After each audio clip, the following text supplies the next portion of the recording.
Doug Walker. You're watching The Crazy House, Crazy McCormick.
And I'm frozen. How about that? What up, y'all?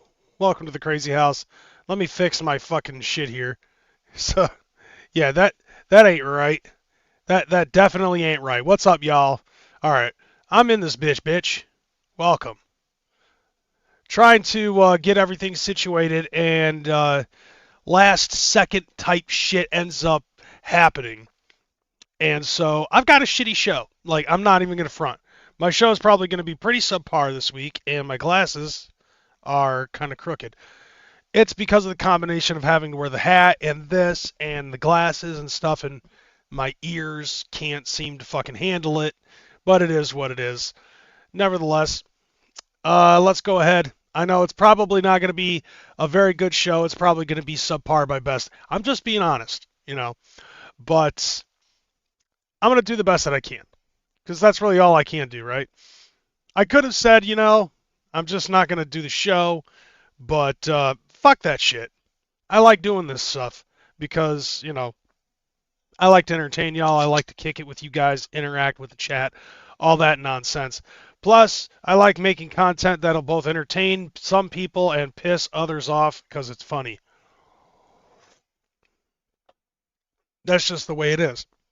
Now, if you guys watched last week's episode, probably wasn't in the best of shape, and it was very hard to tell. Like, if you couldn't tell, then you couldn't tell. You know what I'm saying? Please explain a Michigan left for us non-Michigan people. So basically, a Michigan left is when you have a big stretch of road and there's a median in the middle that makes it so you can only turn right. But if you go into the left lane of that section, there's a little spot where you can turn around and go the opposite way. That's a Michigan left. I don't know what other people call it. It's definitely not like a roundabout, but it kind of sort of works like a roundabout. The only major difference is there's a fucking median, you know? So there is that. So yeah, be more reports. Yeah, what up, homie? Anyways, yeah, so let's do the usual shit where I just talk about my week. Week was dog shit. I'm just not a problem, bro. Anyways, yeah, so my week was absolute fucking dog shit. Let me explain why. So, last episode, I started feeling some fucking weird sensation halfway through the show. And I'm pretty sure some of y'all might have seen it. Got a little bit lethargic. I really just wanted to end the show, right? I go to bed. I wake up like 6 times. Like, in the middle of the night, nothing provoked it. And for some reason, like, I'm having weird, fucked up dreams in the middle of these so practically micro naps, right? And for some reason, my brain is trying to convince me that it's not AI. Like, it sounds crazy, I know.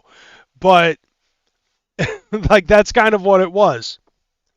And then trying to go through the normal morning routine with what I normally do on Mondays.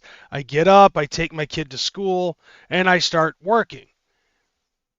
And I'm just feeling woozy, somewhat lightheaded, but it's kind of like an icky, it's ickiness is what I'm feeling mostly. And I'm starting to try to think about, this feels familiar. Like, this feels like something that I've gone through in the past. What could it be? So I'm trying to rack my brain about what it is what I'm experiencing and shit. And I'm going through the day and everything. And then at some point, I stop at the gas station and I'm like, okay, this pattern sounds familiar.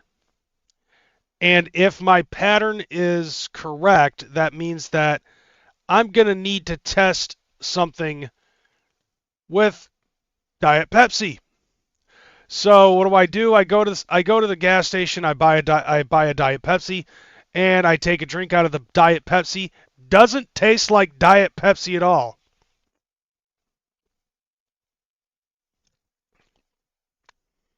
Like, don't get me wrong, it's a fresh Diet Pepsi, right?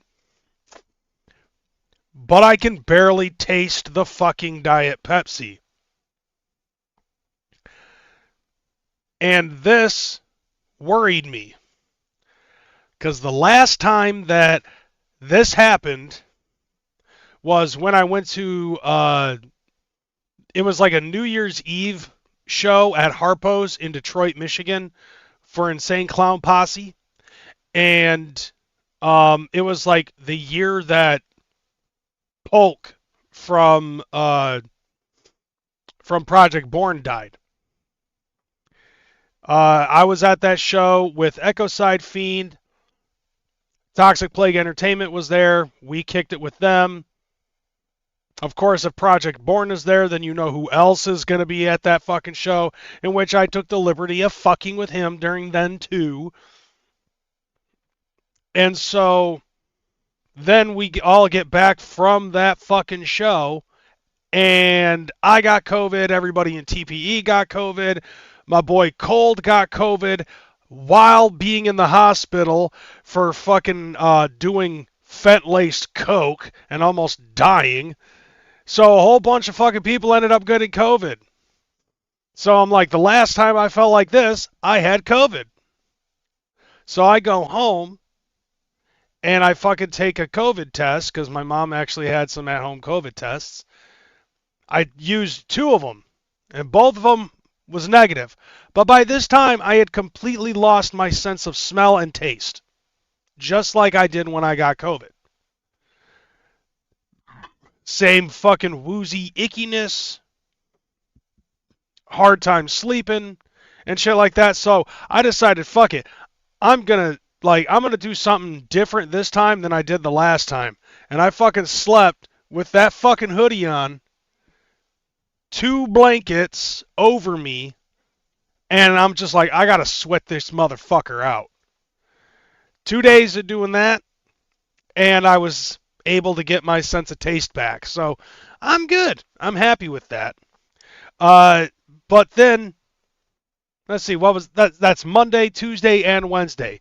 And all that time I was having difficulty fucking picking up orders and stuff like that, which I thought was interesting. But then again, considering the economy right now, I'd say it sort of kind of makes sense, you know? By the way, I'm still fucking dealing with a cough like I still got fluid in my lungs. And don't say that the vape is not helping. But then again, I really narrowed it down because the only thing that really changed about me and from, going from one regular day to the next was having this motherfucker, this fucking breeze. Because I got this last week on Saturday when I had like a big $300 day. What up, Ninja with a pencil? I see you in the chat. But yeah, so Monday to Wednesday, that's my Monday to Wednesday. Thursday, on the other hand, I'm fine. Everything is fine and dandy. Just basically trying to get over the whole sitch and coughing up lung butter. Hadn't played video games from, since fucking Friday, right? I think it was Friday. Yeah, because since Thursday, last week Thursday, right? So, because Friday I had Hollow Wicked, or I forgot what is time? Okay, like I need to fucking find a map here. Okay, so yeah, Friday was Hollow Wicked, and then I worked Saturday all fucking day. Sunday I had my show last week. Monday, Tuesday, Wednesday I was sick and did not want to fucking stream. Thursday, I'm having a nice day. Things are finally fucking feeling like things are picking up, and I'm like, I can't wait to finish up my shift so that way I can fucking go home and do a fucking stream on Twitch because I'm playing Pokemon. There's a new season on the ranked shit, on ranked battles and shit. So I was looking forward to that. And then all of a sudden I get a phone call, and it's my baby mama. Well, it's her boyfriend. So I'm like, what the hell's going on here? So I pick up the phone. I'm like, yo, what's going on? Because he doesn't call me for shit. So this has to be a fucking problem, right? Which, by the way, I do get along very well with my baby mama's boyfriend. So there's no drama there. Yeah, aren't I a fucking diamond in the rough?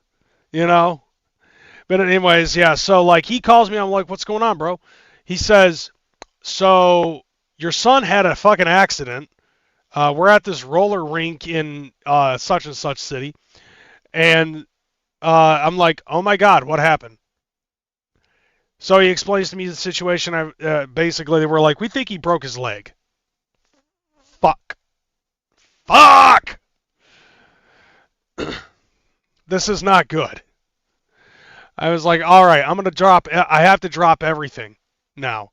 Fucking meet up with him at the hospital. I'm there from 9 at night until 2 in the fucking morning. basically my son wanted me there. Uh, my baby mama's boyfriend did not want to be at the hospital. He just doesn't like hospitals. I guess he doesn't like hospitals like I don't like the fucking dentist. But anyways, so yeah, my boy got his leg broke.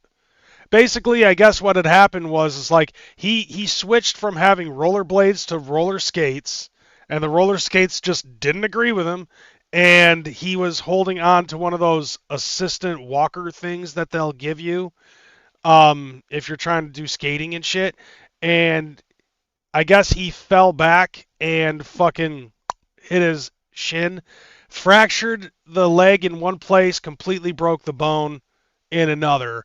But the good thing is that it's a clean break and he's off his feet for the next fucking 6 to 8 weeks.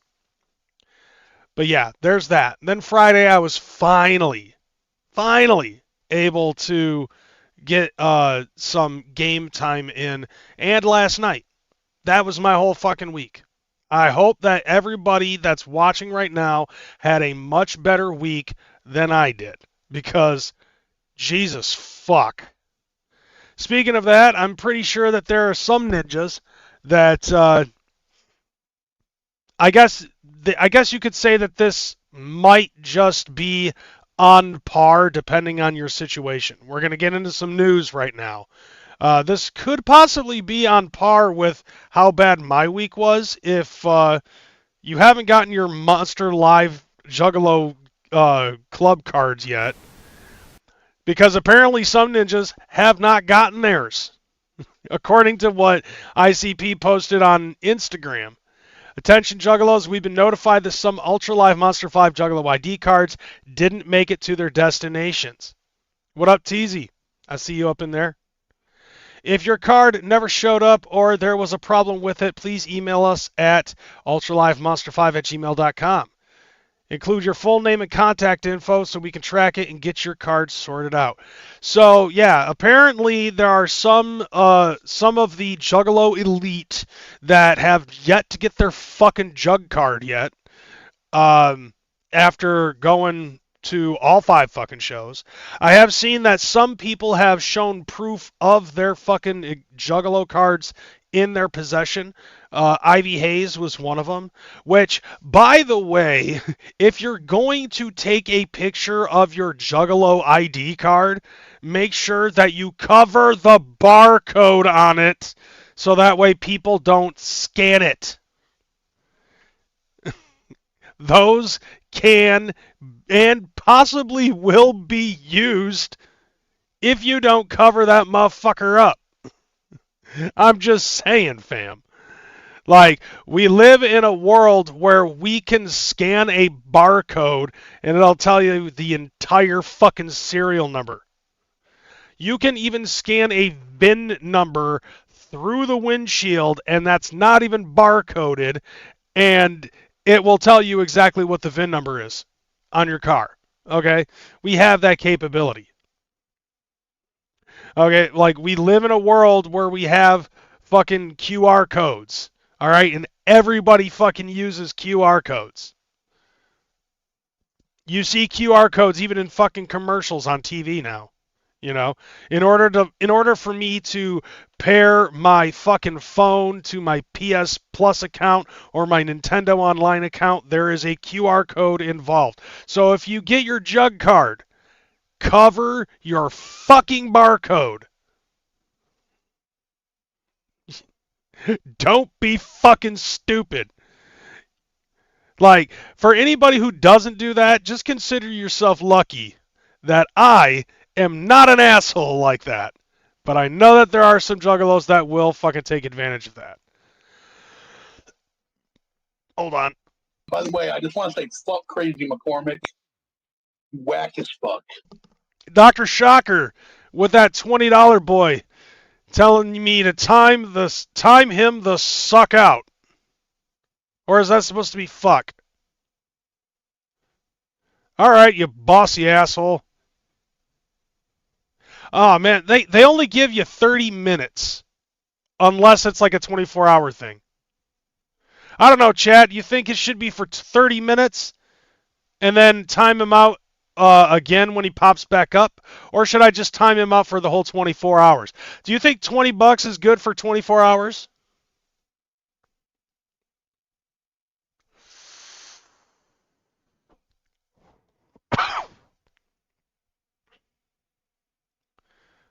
I'm only trying to be respectful of Dr. Shocker since he gave me a 20 spot, and he is my friend, so...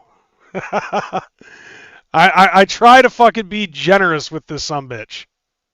That's just my nature. I'm sure he wants a 24-hour bid, though. I'm not banning you, Dr. Shocker. You are my homie. I am not going to do that. Instead, I will... you know what? I'll just fucking give you the 24-hour bid. All right? So you can just sit here, watch, lurk, whatever the fuck you want to do. Or maybe I'll just give you the 30 minutes and we'll go from there. Okay, we'll just give him 30 minutes. See if that does it again. Okay, so maybe that's an hour. Hey, what up, 89? All right, so Dr. Shocker, it's either 30 minutes or a full hour. One of those two just happened. Much love to you, fucking homie. Let's see. Well, does it get more jug than sharing your card with the fam? I mean, Jay does want us to buy the Crazy House Jailhouse Blues. You know, like that is a thought, but also when has Insane Clown Posse not fucking been against us stealing from them? You know what I'm saying? Like, you guys remember in 2002 with the fucking Wraith sampler? Like, Shaggy and, like, Jay legitimately fucking tells you in Simple and Blunt how to steal his own fucking CD from the store. I'm assuming that has something to do with the fact that the store was the one who ended up buying the discs, and then whatever they, put the price tag on, that's them selling the CD to you and getting a little bit of profit. So if you just steal the fucking CD and the booklet, and maybe if you're lucky you can steal the DVD inside at the same time, it is what it is. But, Simple and Blunt legitimately fucking tells you how to steal that motherfucker. Even in the book, Shaggy Two Dope had a guide to crime that told you how to steal CDs.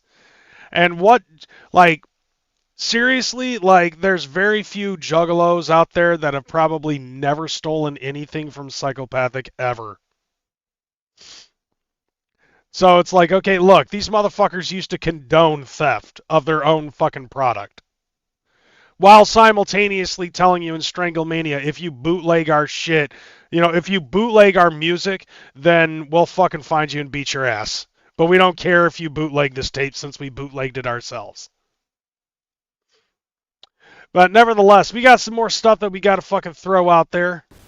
So let me change the channel real quick. We'll put it over to this. And we got... this. So if you went to Hollow Wicked, all around the Masonic Temple Theater, there were fucking flyers of this upcoming album for Ouija Mac, America's Most Wicked.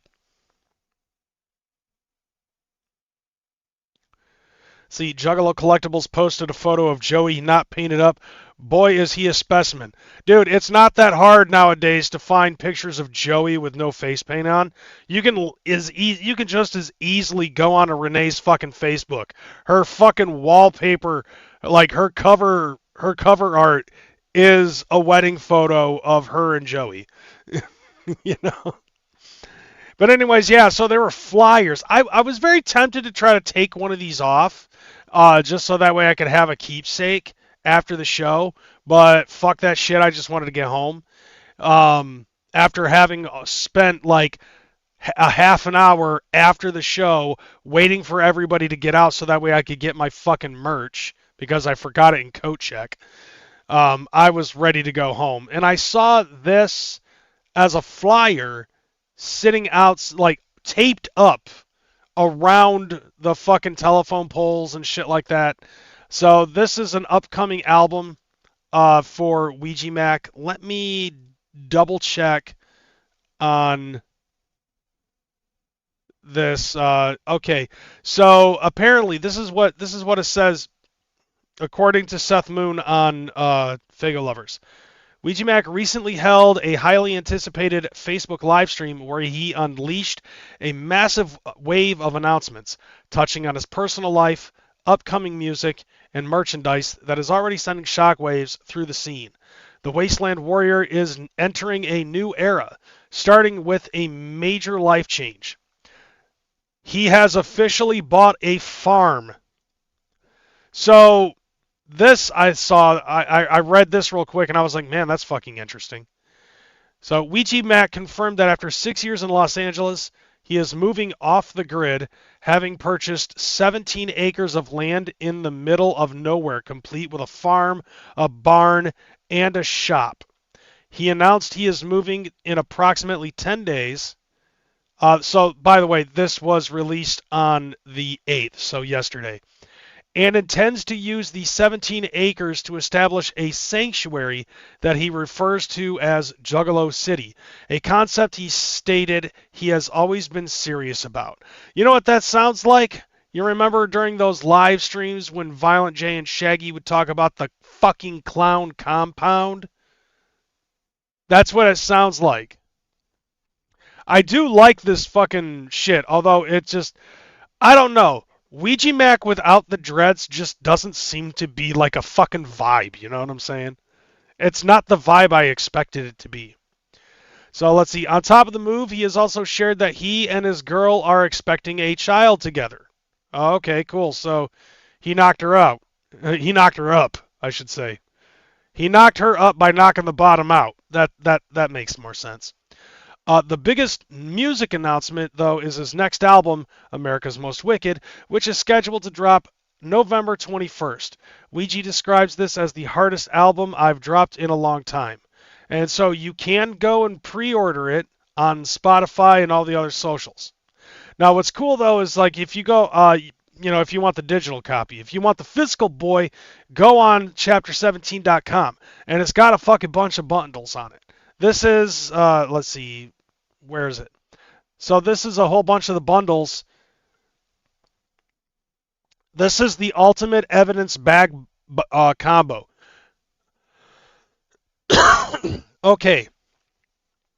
So, exclusive bundle for only the most wicked. So, the evidence includes 3 t-shirts, 1 hoodie, 1 crew neck, 1 CD, which it looks like it comes in as a sleeve rather than a jewel disc, 1 flag, 1 bandana, and 1 vial containing the dreadlock of the prophet himself, Ouija Mac.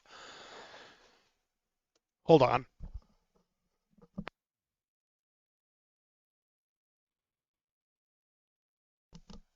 So, this is basically him donating his fucking hair in a vial and giving it away to the most, to some of the most fucking dedicated fans. So it makes me wonder how many versions of this are going to be bought by just Thuggalo Show and possibly Trailer Park Cinderella.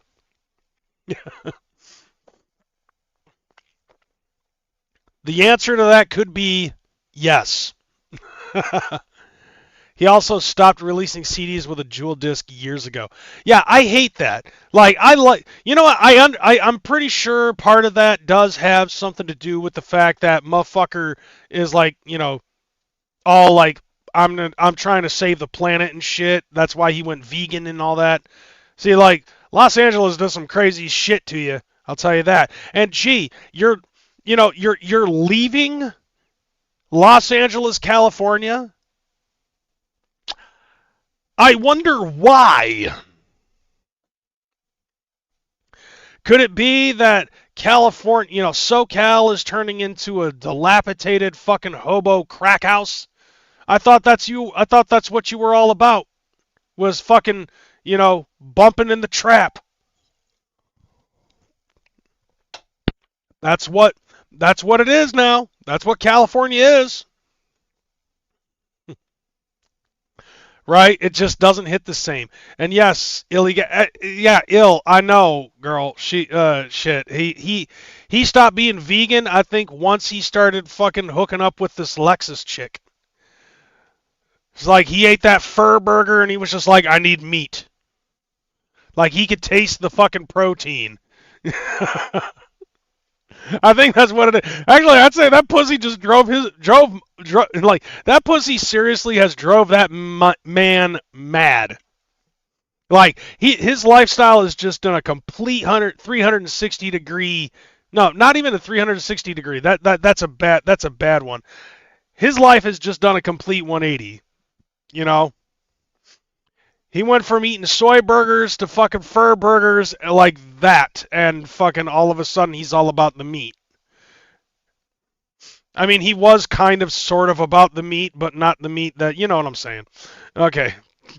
I'm trying to do my best not to fucking bury that motherfucker into the ground. But nevertheless. So, yeah, if you're a fucking Ouija mark, definitely go on Chapter 17 and pre-order a fucking dreadlock. I'll just wait until it's on Spotify to be disappointed because, you know, as I've been saying before, his shit just sounds the fucking same. You know, I give respect to the man and props 100% that he can that he's masterfully able to attract a crowd and everything, and he can dominate a stage. You know what I'm saying?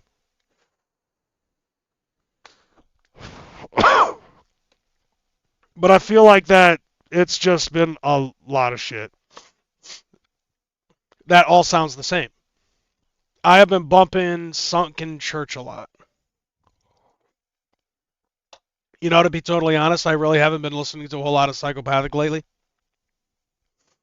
I've been listening to a lot of 80s and 90s and shit like that, like rock and shit like that, when I'm not fucking listening to stuff on TikTok while driving.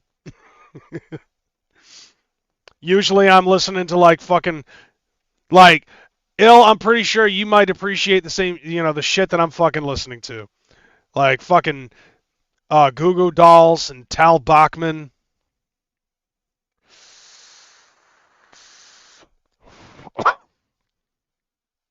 But I'm also listening to fucking other shit. Like, I'm listening to Queensryche. I'm listening to Rush again. Because I miss listening to Rush. I'm also listening to some fucking dance shit and some other, like, late 2010 pop shit. Like, dude, Illegal, you and I gotta get in touch. I gotta tell you something. I gotta tell you some deep shit involving this fucking playlist that I made. Holy shit. It is phenomenal. But yeah, it's got and that's what I've been listening to. Like, I've got a playlist that's like growing. I'm trying to get like up to 60 tracks on this fucking playlist, and it's like a whole soliloquy in 5 different parts, and it's fucking phenomenal. But that's where the basis of my music I've been listening to for the last month has gone, and it's a variety of shit. So I really haven't been listening to a lot of horrorcore. The only song that is Juggalo that is on this playlist is Gone by Insane Clown Posse. That's it. Other than that, it's a whole bunch of fucking mainstream shit, which, hey, I've been able to tiptoe in between, you know, like those two avenues, the underground shit and mainstream. I've always had one foot in each door, and that's the way I like it. Diversify your interests. Anyway, let's go on to the next fucking thing that we got to talk about. Oh yeah. So this is another thing that I came across, and I thought this was interesting. Esham is coming out with another album, The Golden Age. Right? So let me pop this up. I mean, obviously, the Godfather of the wicked shit. Like how he explains this. So it says this album signals the start of a new creative era for the iconic Detroit artist.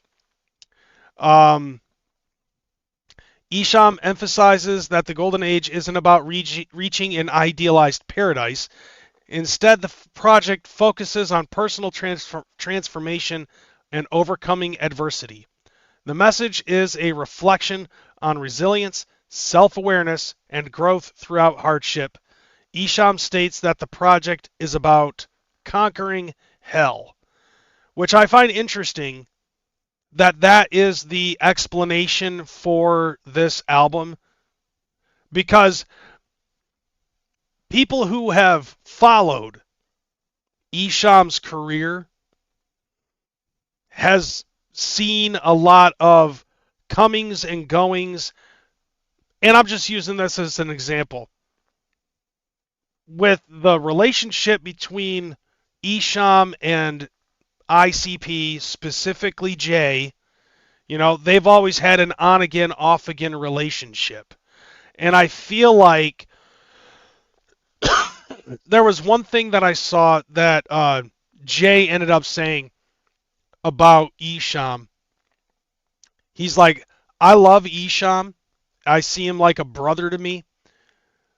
But it just seems to me like he focuses a lot of his issues on race.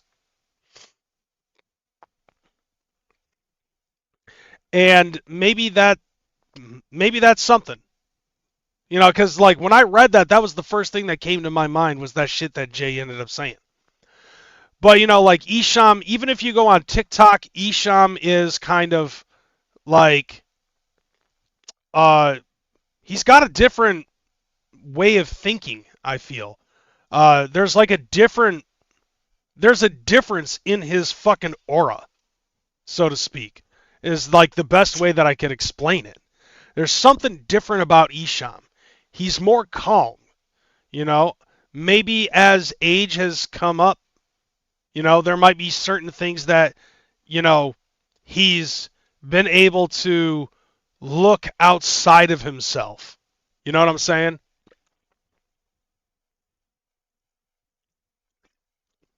It's more Diet Pepsi. And I feel that too. Because like I've been spending the last 2 fucking years doing that for myself. Trying to fucking take a look at myself from the outside looking in. Taking a look at the inner child kind of stuff. And and I feel like that in a sense that is definitely something that needs to be done. For everybody. Anybody and everybody. Especially with the way that the world is right now, it seems, especially in our country, it seems like our country is constantly, day by day, just feels like it's on the brink of collapse and rebellion, and people want to try to take some sort of revolution, Yeah, the shit does take time. And see, like, and I figured it out. I think a lot of people don't want to look inward because they're afraid of what they might see. And also, people are afraid of that discomfort. You know what I'm saying? No one gives a fuck. Nah, I mean, obviously one person does. And you gave a fuck enough to tell me that no one gives a fuck. What up, Wrath? Love you, brother. Brother, do you know the way, my brother? The way of Ebola. Yeah, exactly. There's a lot of people out there who are fucking just too much into their ego, and they don't want to fucking walk that shit, and like they don't want to fucking heal because they're comfortable being miserable. It's like the old saying goes. Some people are just happy in their own misery. Maybe Isham realized that the golden rule, it's a dog's life. If you can't eat it or fuck it, piss on it. No, I think that might have been his mentality when he first came out and booming words from hell. Oh my god! Eshop smoked enough DMT, he definitely had an ego death.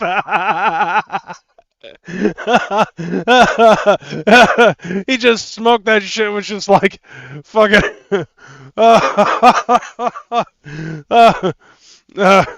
Let the universe decide.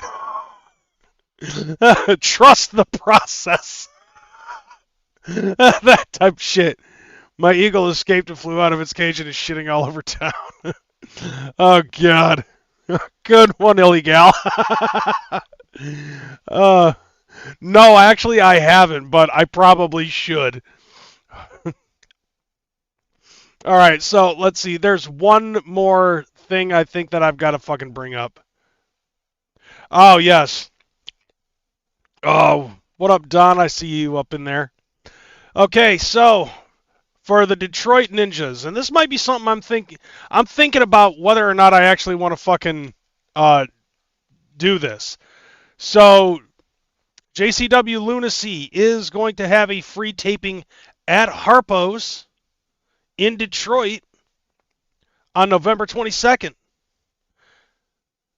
But yeah, take it. Yeah, like if you've seen some of the fucking people that are up in this bitch, it's pretty interesting. And yes, unfortunately, this is another one of those shows that's being booked by fucking Vince Russo, which, I'm not a fan of Vince Russo because you've been hearing me fucking bitch about him for like a week and a half now. But, I ended up watching the most recent episode of JCW while I was trying to set up the show.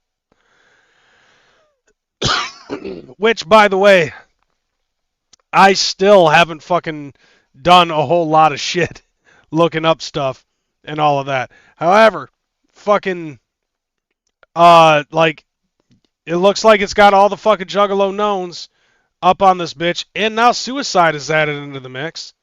I just realized that I was watching JCW earlier today, and I ended up seeing Jasmine St. Clair come out with Mr. Happy, and then later come out with Congo Kong. And I was like, where have I heard that fucking name before? So I had to fucking Google it, looked it up on Wikipedia. Former porn star, and had some involvement in ECW before it folded. And she's been, I guess, in the wrestling circuit ever since. Well, interestingly enough, how interesting is it that a porn star ended up fucking retiring from pornography and then joined the wrestling industry, and yet Tammy Stitch did the exact opposite route. She started off in wrestling and then did a bunch of fucking drugs, blowing dudes in the back for drugs, and then when ECW unfolded, she basically was carting her husband around while cheating on him behind his back multiple fucking times until the day that he fucking died. And then she ended up going through a downward spiral, and she ended up actually doing porn to try to pay off some bills. But I guess now she's in fucking jail. So yeah, you did the wrong thing there, Sonny. Not very many sunny days for Tammy Sitch. I know.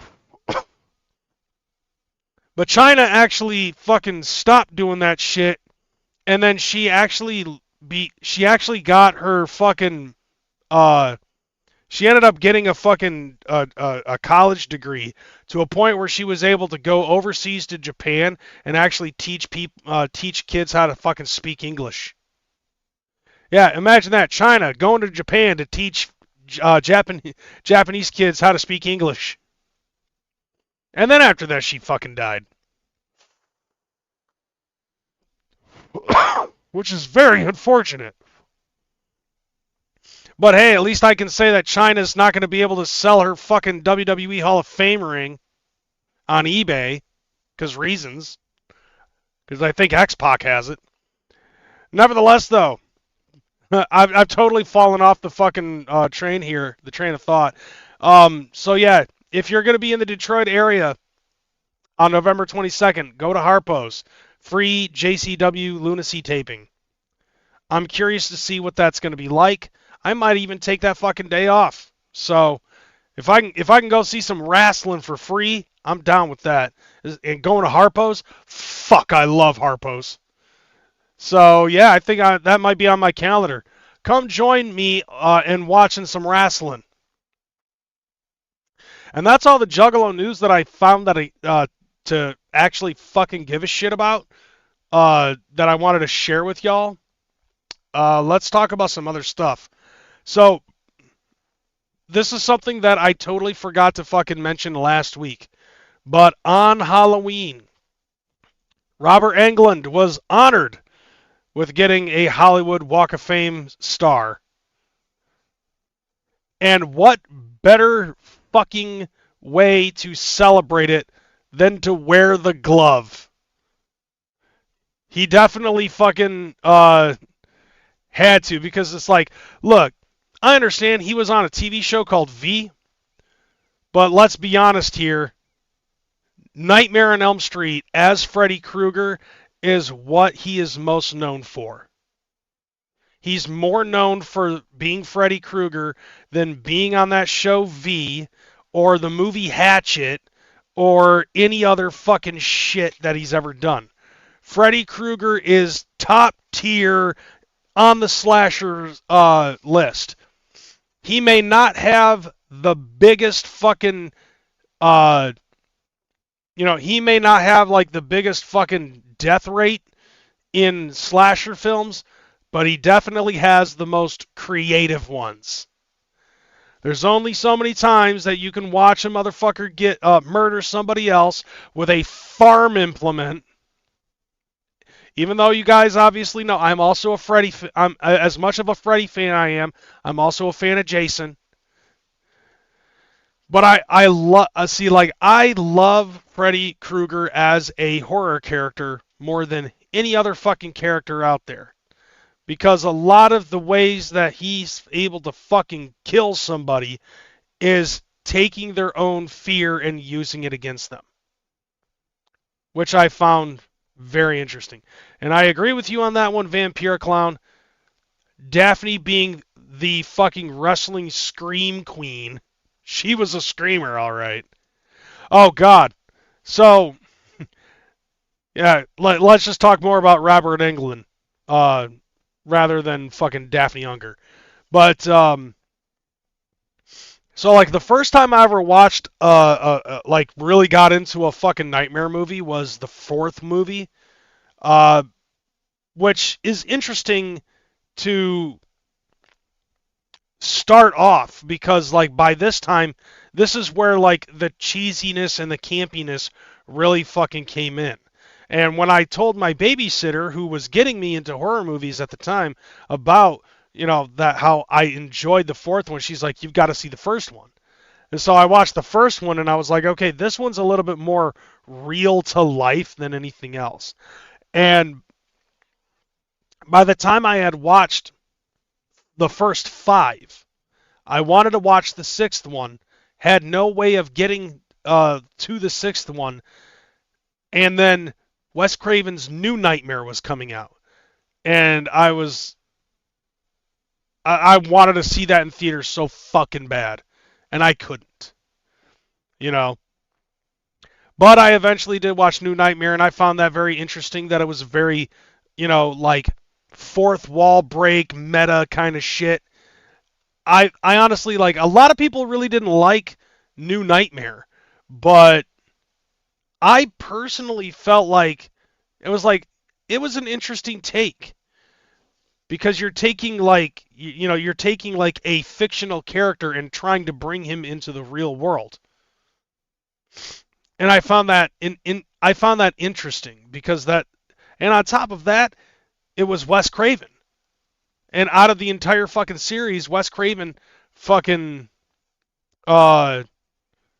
he did the first one, he did the third one, and then he did Wes Craven's New Nightmare.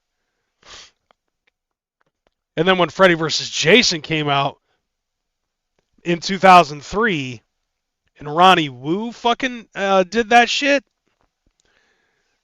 man, like, dude, for me, I felt like that entire movie was like the apex of slasher films from the 80s. You've got the two titans of terror fucking facing off against each other. And then on top of that, incredible fucking musical score by Graham Revell. And on top of that, the fucking soundtrack. Holy shit. Now, a lot of people have this debate when it concerns soundtracks, like which movie has the better soundtrack, right? In the terms of our lifetime, I feel like there are three soundtracks that topple over any other soundtrack for a movie ever.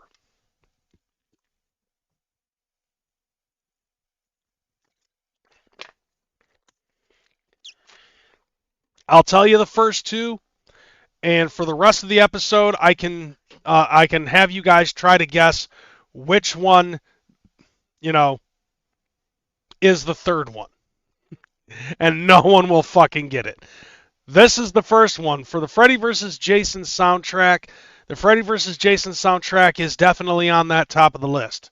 And the reason why that is because all of the fucking tracks on there, all fucking metalcore and hardcore metal and all that other shit.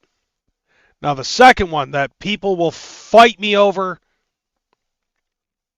is that they consider to be the best fucking movie soundtrack ever to existed is the Queen of the Damned soundtrack. People will fucking argue, and that is the hill that they will die on.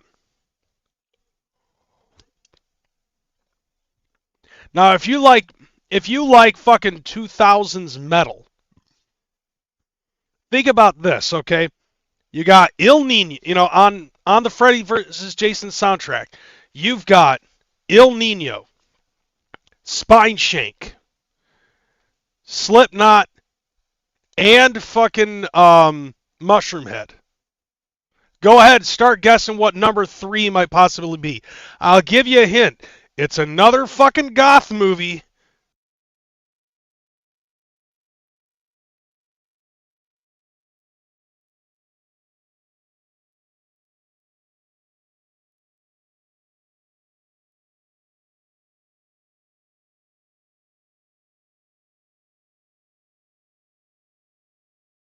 Check. Okay. This ended up going out. Yeah, for real. So anyways, yeah. I'll give you a hint though.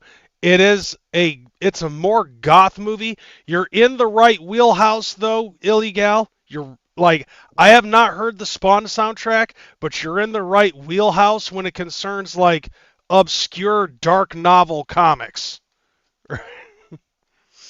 Not Spawn, but a different one. Like, I mean, like, what if anybody actually gets it right? I'll basically tell you like this: it's gonna make you feel like you got shot in the fucking back.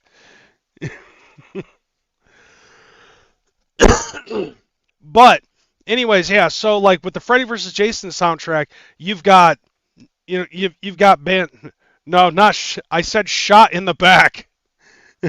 Not Batman Forever. Why? Because of Kiss from a Rose in the begin, and that one fucking song from U2 that fucking yeah. Touch me, thrill me, kiss me, kill me. No. Ding, ding, ding. Vampire Clowns got it correct. The Crow. The opening of that soundtrack is fucking phenomenal. Yeah, I think I just had to give a dead giveaway. I think I had to give it a dead giveaway when I said shot in the back. Okay? Because reasons. Ah, fuck. Yep, exactly. Burned by the Cure was an incredible fucking opening for the Crow soundtrack. And for the longest time, that was the only way that you could find Big Empty by STP. Like, it's a jewel for its fucking time in the early to mid 90s when The Crow came out, and it's got all of these fucking jewels that's in that fucking shit. But you also had the same thing with the Queen of the Damned soundtrack, but the Queen of the Damned soundtrack sounds completely fucking different. It sounds like fucking Jonathan Davis fucking having massive emo moments and being played vicariously through all of his friends, like Wayne Static and Jay Gordon and Chester Bennington and David Draymond and fucking I Hate God and Nonpoint.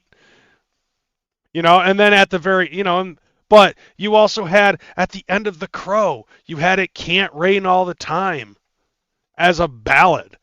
And then you got the Freddy vs. Jason soundtrack, and right off the rip, it just punches you in the face with Il Nino. And then after that, it's fucking Rob Howard era goddamn fucking Kill Switch Engage. When darkness falls, It's just like right off the rip, you just hear a whole bunch of shit, and Rob Howard screaming, "Yeah!"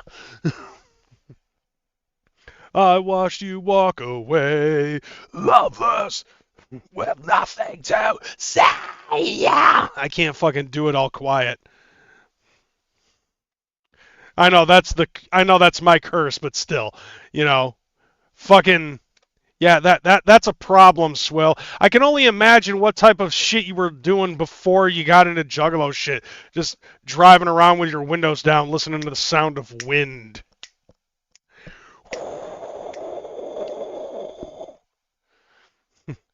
Meanwhile, I'm listening to fucking What Is Love by Hathaway. But yeah, like Pantera's the shit. No, yeah, but Swill, I'm pretty sure that you listen to like the country era of Pantera, and not listening to 100%. I can see it. But dude, fucking like Freddy vs. Jason soundtrack to me is because like I'm into that era of fucking metal with listening to those bangers, Spine Shank. And also having Smothered by Spine Shank on the soundtrack for Backyard Wrestling on the PlayStation 2 was helpful as well. You know what I'm saying? Fucking, but then also, they also had like, I think, what was it?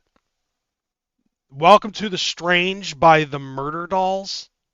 So the Murder Dolls was in the Freddy vs. Jason soundtrack.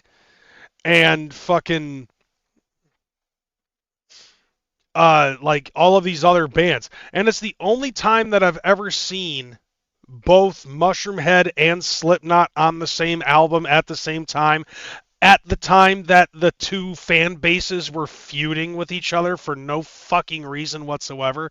Oh, by the way, here's a picture of the fucking star. Forgot to mention that. Yeah, did I mention that Robert Englund ended up getting a star on the Walk of Fame? So there you go. Boom.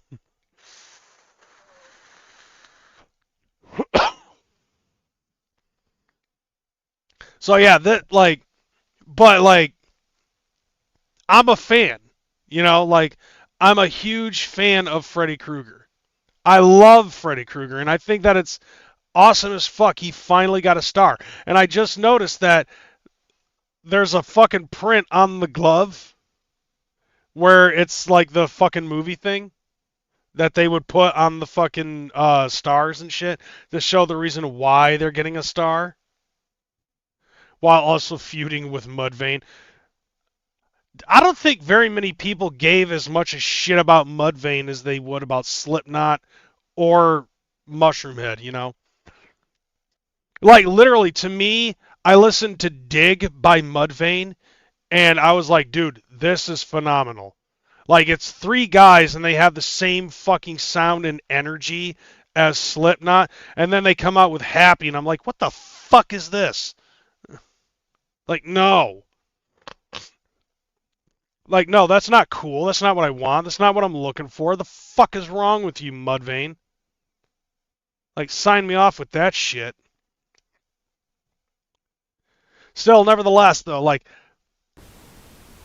to me, and this is something that I'm always going to fight with people over, because there's always somebody out there that's going to be like, no, Freddy vs. Jason soundtrack ain't got shit on the Queen of the Damned soundtrack.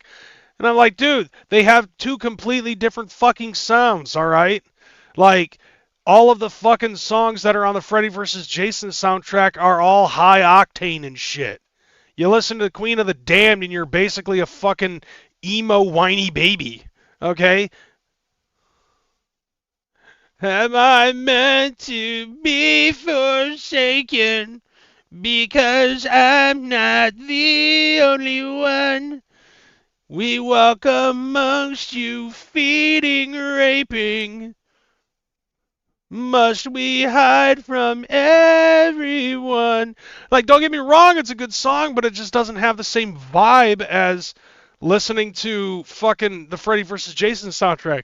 You take that song and you fucking change, you compare that to one more time and I'm gonna snap, one more time and I'm gonna snap, one more time I'm going to fucking snap, gonna snap, gonna snap. Listen to that fucking song. You know what I'm saying? Why do I know all the words? Like I said, I listen to both of them, but I just think that Freddy vs. Jason's better when it concerns a different vibe. Because I can listen to both albums. It's like what people say, there can be such a thing as two truths. And the truth is that both of them are good albums. But the absolute truth, at least in my opinion, is that the Freddy vs. Jason soundtrack supersedes the fucking Queen of the Damned soundtrack.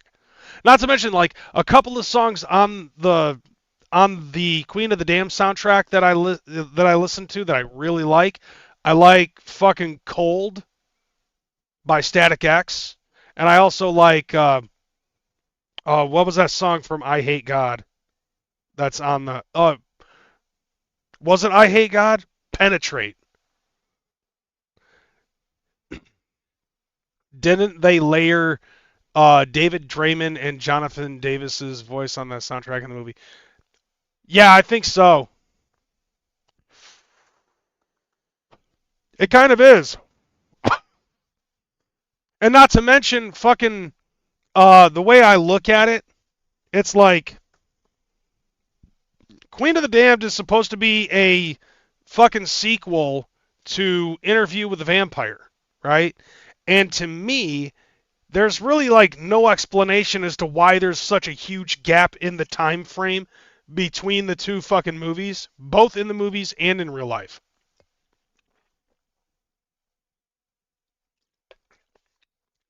At least with Freddy versus Jason, like, Jason's been fucking asleep, in the ground. And Freddy has been all but forgotten. That's why he hasn't been able to kill anybody in Springwood for forever. But he ended up, but they ended up explaining all of that being the reason why he hasn't been around in fucking, the Murderverse. And then on top of that, like, there was supposed to be a fucking sequel to it where they were supposed to introduce Ash as a new protagonist in the Freddy vs. Jason series. And it never came to fruition, and I think it was because they couldn't get the licensing to get Ash as a character for that movie. So instead, there's actually a comic book of it, which the very beginning of the comics pissed me off. It's like a 4-part series, and the comics just fucking piss me off. Because at the end of Freddy vs. Jason, they basically show that Laurie and her fucking boyfriend Jason Ritter end up fucking surviving, and then you watch the fucking alternate ending. And basically, she's in another dream, finally getting fucked by Jason Ritter, and then it turns out that Jason Ritter was actually Freddy, and that's the that's the end of the fucking movie. But so they took that out of the movie, they gave us the ending that they gave us, and then in the comic books, it starts with fucking Laurie and homeboy going back to the going back to the camp to make sure that Jason and Freddy are actually dead, and Jason's still fucking alive and kills them both. And they're like, what the fuck? Nevertheless, though, congratulations. Major congratulations goes out to Robert Englund. Personally, I think that this star was a long time coming. It was eventually going to happen that Robert Englund was going to get a fucking star. I just can't believe that it took this long for him to fucking get it.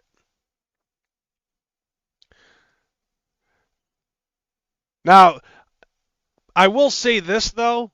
At least, in a way, Jason Voorhees got the first MTV Lifetime Achievement Award. Not any of the actors, but just the character fucking Jason. Next month, we're getting the first teaser for Avengers Doomsday. Awesome. See, I'm looking for. There's a lot of stuff that we've got to be looking forward to seeing. So there was another thing that I wanted to basically talk about outside of this. And it was we definitely, you guys know, if you watch my shit, I talk about politics every now and again. And by now and again, I usually mean there's got to be something that I'm talking about every fucking week. So, first off, how's everybody that's out there, who's enjoying their free trial of socialism right now? With the government shutdown going on and shit, like, it's making it so, like, people can't get their food stamps and stuff. And don't get me wrong, I understand that, and I've said this for, like, the last week or maybe last 2 weeks. I know that there are some people that need it, and, because they're disabled, they're not able to work, and that's something that they need. And I understand that this, but I just look at it like it's something that's supposed to help you fucking get by. It's not supposed to be something that's supposed to be like a career opportunity thing. And some people do treat it like it is just that. Like, the idea is supposed to be a subsidizing thing, not a permanence, unless you can't fucking do shit permanently. What the fuck? Why is my phone going off?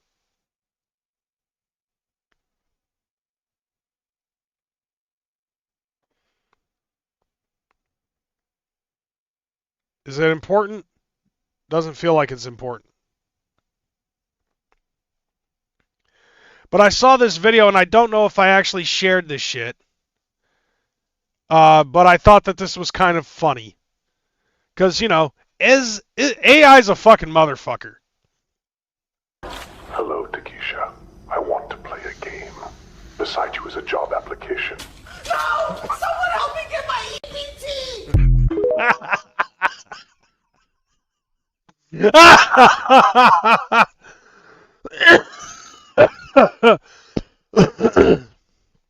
Oh, God. Isn't AI a motherfucker? I think the only thing that made that AI is the fact that the word Sora was floating around in the video. The rest of it was real. Watch.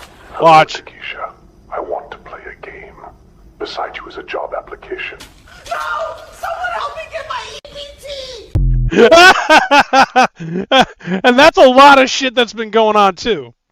Because I think I mentioned this last week, but there's been motherfuckers that have threatened to fucking rob the stores and shit like that. Hell, people were robbing shit before the beginning of the month. And then there were other people that said that they were going to rob the fucking people coming out of the store. It's like, well, what the fuck? Yeah, they don't give anybody much anyhow. I mean, I've seen one guy who ended up saying that his cash assistance or his food stamp benefits went from fucking, what was it, $2,000 a month to about $750 a month. Like, before the shutdown and all of that, and he was upset. And I can't tell you how many times I've seen videos of people saying, I don't know. But I've seen some people doing some fucking sleuthing, and there are some people that are getting like $4,000 a fucking month. Like, where are you getting like how are you getting this much money? Like when I was getting food stamps back in the day, it was $750 a month for me and my wife at the time, and we had 5 kids. $750 a month plus WIC. And it's like, how is it that a single person with no kid is getting fucking $2,000 in food stamps? I saw a video on TikTok which I did not fucking download, but it was basically a dude getting mad at a cashier at Subway because he couldn't get a fucking foot-long sandwich due to, I don't know if it was because it was insufficient funds or because he just couldn't use a food stamp card at Subway. And so they ended up getting... Wait, you have 5 kids. Did I hear that right? Technically, I have 3, but with my ex-wife's 3 oldest kids, that's a total of 6.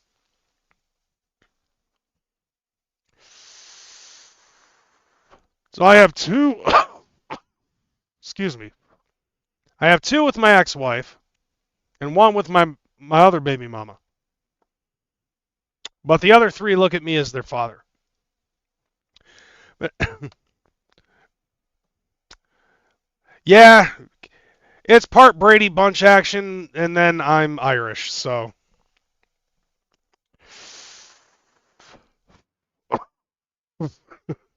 At least that's the excuse I like to give.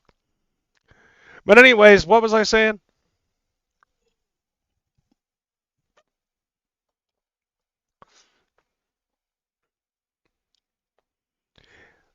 I forgot what I was saying.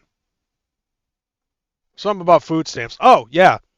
So, now I'm no longer on cash assistance. And honestly, like, I feel much better about that myself because I'm actually able to provide. Personally, I feel like not having to rely on government-sourced income is much healthier. And at the same time, it's like, I've seen so many fucking people that are bitching online saying that it's not their responsibility to provide food for their kids. It's our responsibility to fucking pay our taxes so they can give their kids food and shit like that. It's like, no, if you're a parent, you know, that's your responsibility. Okay? But nevertheless, I'm seeing a lot of this shit. It's like, it's so fucking weird. Weren't these are the same fucking people that bitched and moaned about having no kings, and then when they don't get their fucking food stamps, they're so dependent on the system that they're asking Zaddy government to fucking give them their food budget. I've never taken cash assistance or applied for it. Figured it wasn't even a thing for a dude unless kids are attached or something. No idea how or what these people been doing. And there is a lot of corruption in the system. Like, and what's really fucked up is that it's so hard for a lot of people to see it. Another prime example is, like, aside from the cash assistance stuff, I like to use that phrase, you know, we're currently in our fucking free trial era of socialism. Because if you become so dependent, I don't care what color you are, if you are dependent on the system to provide food, money, and housing for you, there's no hope for you when the government fucking shuts down. And I just saw a video which I was trying to fucking pull it up before the show started because I actually wanted to share this with everybody. It was really fucked up. And it was basically about the bubble. However, there was some other shit that's gotten a little fucked up, and I didn't pull videos for this because I was like, how the hell am I supposed to fucking bring this into my own context when all these other fucking news sources and shit are pulling into this context? But if you remember this past 5th of November, Zoran Mamdani is the now first ever Muslim and Ugandan-born mayor of New York City. Now we have him going to be fucking sworn in as mayor of New York City.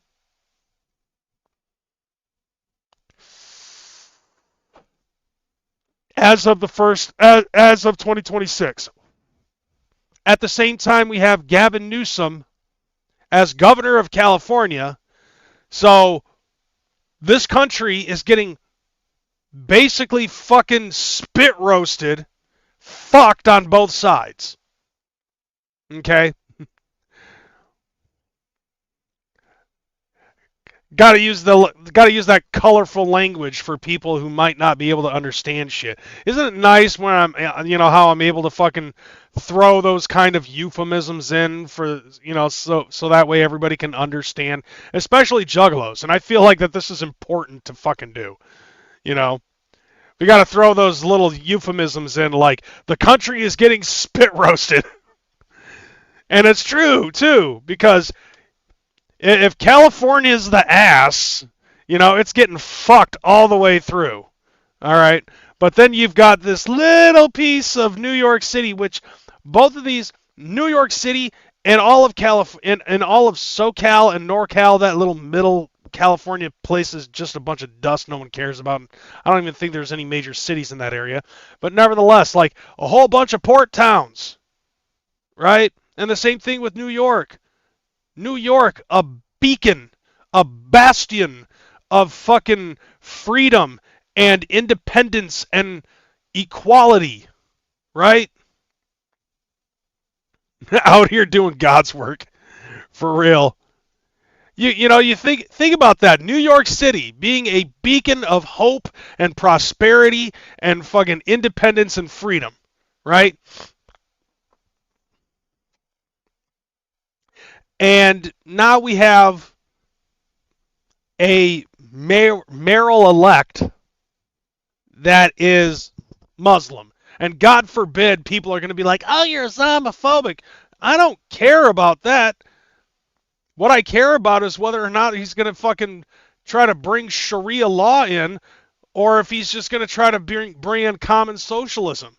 The very same people who immigrate into this country and settle because their countries are fucked up due to socialism, Marxism, communism, and yet people want it so fucking bad, and it's all because they say, Orange Man bad, resist. Everything that he does turns to shit. What's my source? My source is trust me, bruh.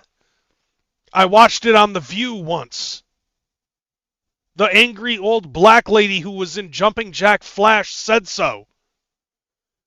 And then the old other disgusting, decrepit, fucking dusty demons on that fucking show are parroting the same shit. But don't listen to the Orange Man or the people wearing red hats because, they're a cult. Even though if you say something slightly against what we on the blue side are saying, we will kick you out of our club. If you want any fucking proof of how bad this type of stuff, though, is, because people are not seeing it. And I know that it comes off like a conspiracy theory and shit, but how can it be a conspiracy theory when you've got people from those countries in your face telling you how bad it is? Whether it's China or Vietnam or Cuba or Venezuela or Russia. Russian community is extremely sorry for New York City. We all woke up to shocking news. Most shocking that Americans do not understand what's going on. A lot Listen to the hot Rusky. It's going to be very quick cuts, but what she says is very important. of Russians commented that trees chose the axe. This Yup. is extremely surprising to me that Americans don't see that they're choosing and going towards socialism and communism. Here's the reality of it, though. It's like I said before. Orange man bad, resist. I'm very sure that the Democrat voters out there know how bad socialism is, but in their heads, nothing can be worse than Donald fucking Trump. Seriously, how... do you not really even understand what it is exactly that you're saying? Think about this, okay? One single man out of 330 million people in this country, half of them are pissed off at him just for being in a house temporarily for the next 4 years. Everybody's so goddamn scared of how he's running the country when they don't know how to fucking run shit, and everybody on the blue side tends to think, no, what he's doing is wrong, here's why. Why didn't you run for fucking president? Huh? Everybody that's over the age of 36 years, by the time they get sworn into office, is qualified to become president of the fucking United States. In 2024, Sid Jones was planning to run for president of the United States because he would have been 36 by the time he was sworn in as president of the United States, had he won. There was some lady on TikTok who was solely using TikTok for her political campaign in order to fucking run for president as an independent.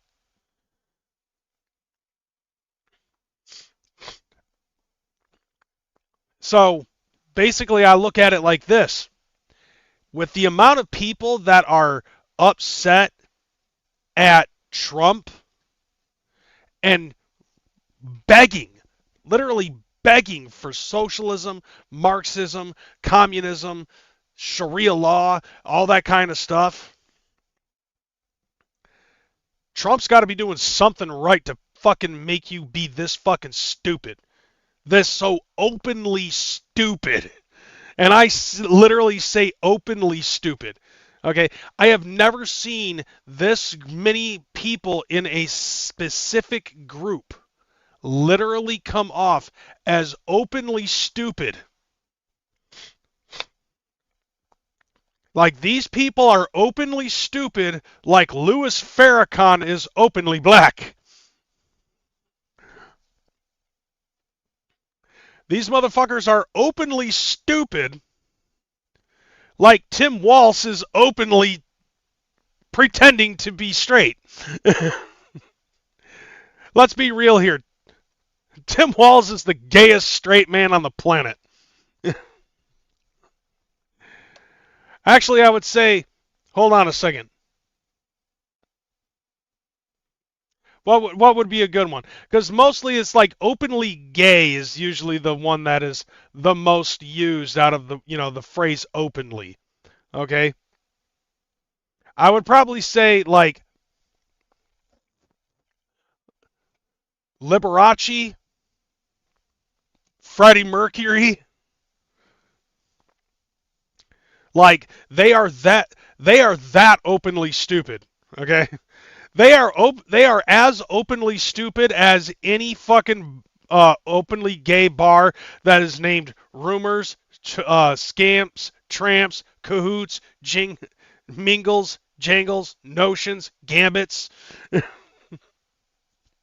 and the Apartment Lounge. People are fucking dumb. I can't imagine how you could live your life being stupid, dumb, and idiotic all at the same time. And yet people are.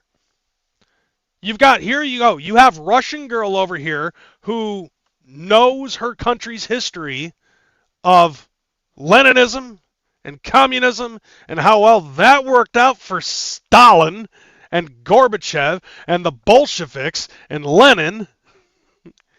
You know, how well did that work out for them? Personally, I think that it was thanks to the actions of one man that really helped turn things around in the Soviet Union, and his name is Alexei Pajitnov, the creator of Tetris.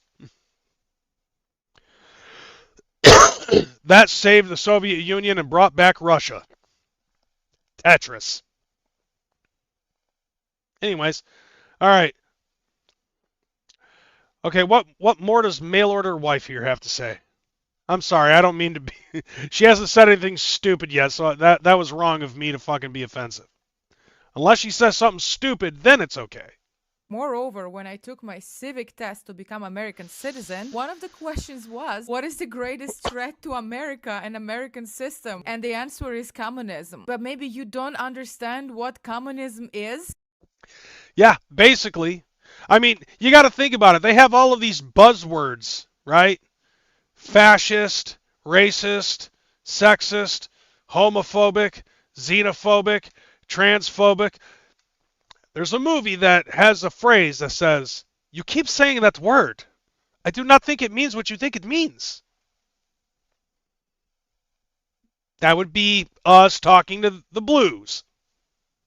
Russians need to remind you, because we live there. We don't want this here. Russians are not against Muslims. A lot of Russia is Muslim. We are against sects and radical extremist movements. Yeah. It's just a hop, skip, and a jump over a rooftop. That's how much they care about that shit. Oh, by the way, I saw a video clip of Zoran Mamdani while he was doing his political campaign, fucking shit, you know, like getting an entire gay bar riled up, basically because he was trying to get their votes. You can't make this shit up, bro. It's fucking insane. Hold on.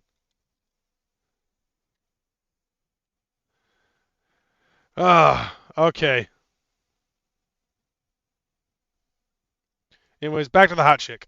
Just to clarify, I think what happened to New York City is the greatest loss in American history. You don't understand what America is. America is a country that gives equal opportunity to everybody. If you're lazy, you don't want to work, you get what you deserve. And all immigrants are coming here to get the opportunity. When you are equalized by the government, it means the opportunity is taken away from you. How you don't understand this? And this is the opposite of what America is. I am an immigrant, and technically you would say that I'm supposed to support him and support this, but I'm a Russian immigrant. Country that fell. Everybody lost everything. One day in 1991, all Russians woke up and they lost everything. Everything that was in their savings accounts, bank accounts, it was gone. Yup. And you know what that reminds me of? A little something that happened in 1929 in this country. Right? Like everybody flooded after the stock market crashed. Everybody flooded over to their banks, pulled out all their fucking money. Made it difficult for other people to not be able to pull out their fucking money. Stocks crashed, and basically everybody kind of just sat on their fucking cash. The Great Depression, which, by the way, we are currently in a situation that basically makes the Great Depression, if the bubble bursts by June of 2026, between now and June of 2026, at any given point in time, I feel like that the bubble is going to burst. Because a YouTube video told me so. And if that's the case, it's going to make the Great Depression look like a Disney fucking fairy tale. the country failed because it was on the road of socialism. It is hard to be competitive in market economy because you have to provide good service. You have to work hard. If you're just stealing from those who are working hard and giving it away to minorities and immigrants, who doesn't input anything, not even effort. She had to clarify that. the system is gonna fall. All Yup. this money that you're getting from wealthy people, they will go somewhere else. And that is something that I've been hearing for the last month.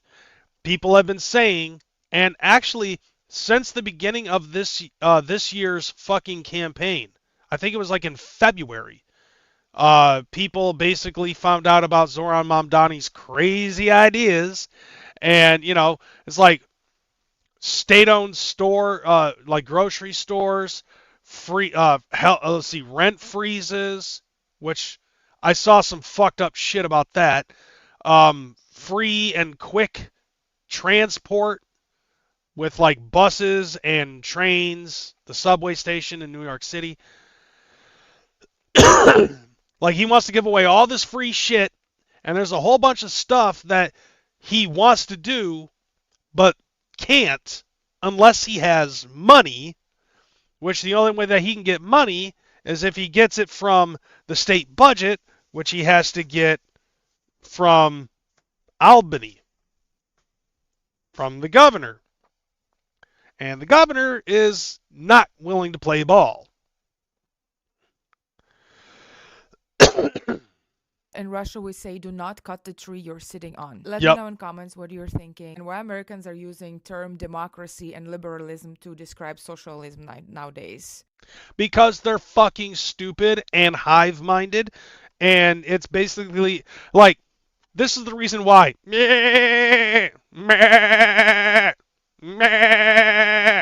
I can't do it right anymore. But yeah, that's basically it. That's the answer.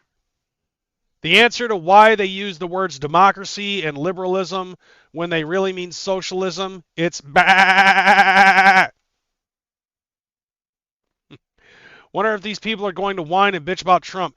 If what he said earlier today is true, and he actually gives out the 2,000 tariffs disbursement to people, except the richies. Like, from what I heard, he's like, I'm giving $2,000 to everybody due to these fucking tariffs, except the fucking rich people. At least that's what I heard. But I'll tell you this. I'm not putting stock on that. If anything, today I've been actively pulling my stock. Not just because of what I'm seeing. Like, I started pulling stock, like, I started selling my stock today, and I should be getting that money by Tuesday. However, I did that before I started watching stuff, trying to research for the show. What's my cat doing? Cat's trying to fucking catch a bug, and it's like over in my fucking peripheral vision, and it's distracting. But yeah, anyways. So yeah, like, think about what this is. You have a Russian immigrant that is legitimately telling you this is going to be a fucking problem. I mean, you give it a while, and honestly, this is going to end up being our national anthem.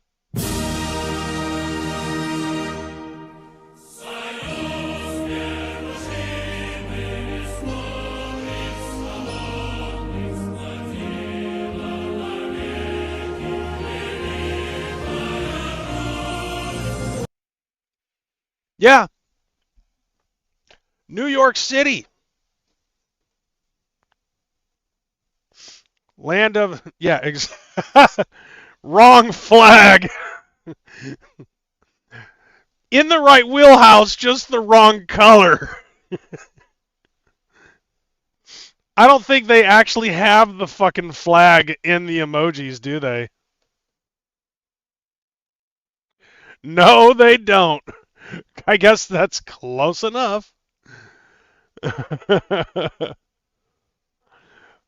But yeah, am I wrong? Like, basically, that's what it's leaning towards.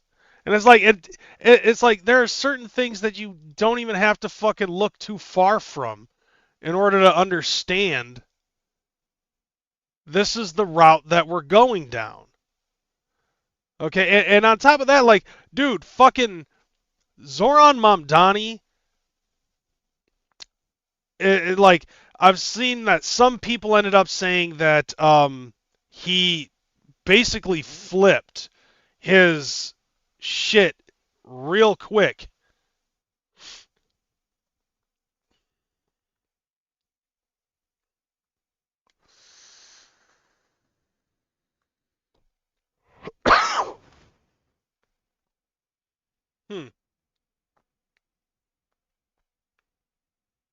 Yeah, where did that come from?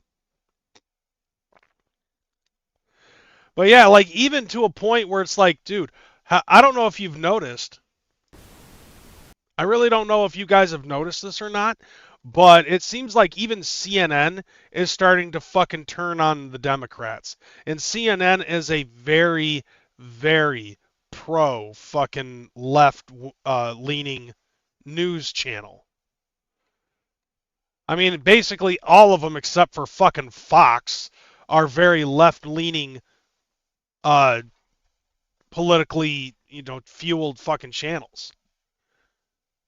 Fox is the only one that's like, you know what? Trump ain't so bad of a guy. Everybody else is just basically saying he is just like Hitler.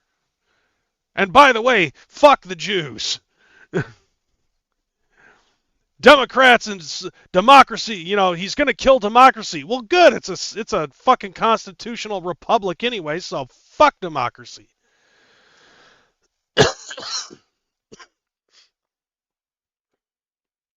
and it's sad too, because basically it's like this. Okay? Should it surprise me that Zoran Mamdani ended up winning the mayoral elect? No. Because New York is basically a fucking one party state anyways. They're like, for the majority of it, I think that it's just by the grace of luck that anybody that's on the Republican side of things becomes mayor of New York City. However, and it's funny too, because it's like, no matter who wins, you're automatically hated as soon as you fucking swear oath.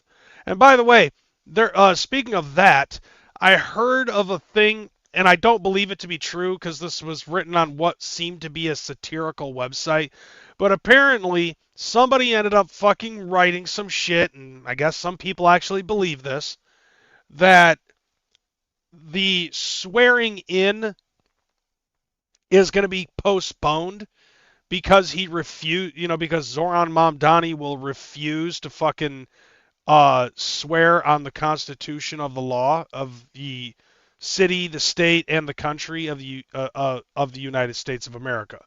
And it's like, okay, so why are you fucking coming in and trying to do all this shit? You know what I'm saying? So I was trying to find some other stuff, and my God, I didn't know if I wanted to watch anything about the victory speech and shit. I was trying to see if I could find some video of some sort where it showed Zoran Mamdani prior, while he was running during his campaign and stuff, showing his little smile. And the closest thing that I got was a SNL cold open. But other things that I saw, it's like, okay, we've got the 6-stage revolution cycle. Shit happened to France, happened to Russia, happened to Cuba, and now it's happening to us. And we also have another video that I saw, the 2025-2026 crash, why it will be worse than 1929 and 2008 combined. Now, I'm old enough to fucking have lived through the recession in 2008.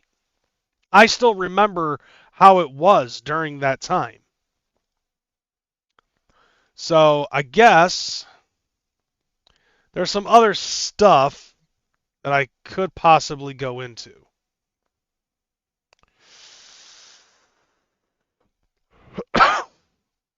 I guess somebody decided to go on my YouTube channel and watch Gorilla Zoe, by the way.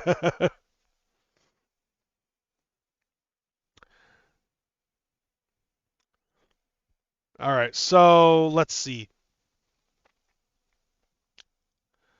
Let's try to keep vid some shit here.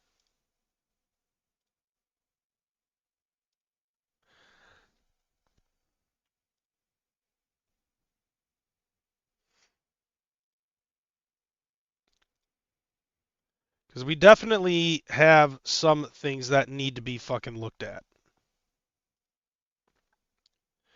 Yeah, as I told you already, there's shit that I wanted to fucking talk about on here, and I just wasn't able to fucking prep myself.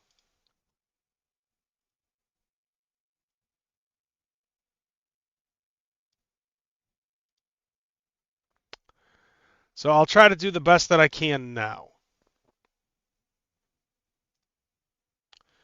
If you'll just allow me to indulge this, I'll be able to get this done real quick. All right, so here we have the 6-stage revolution cycle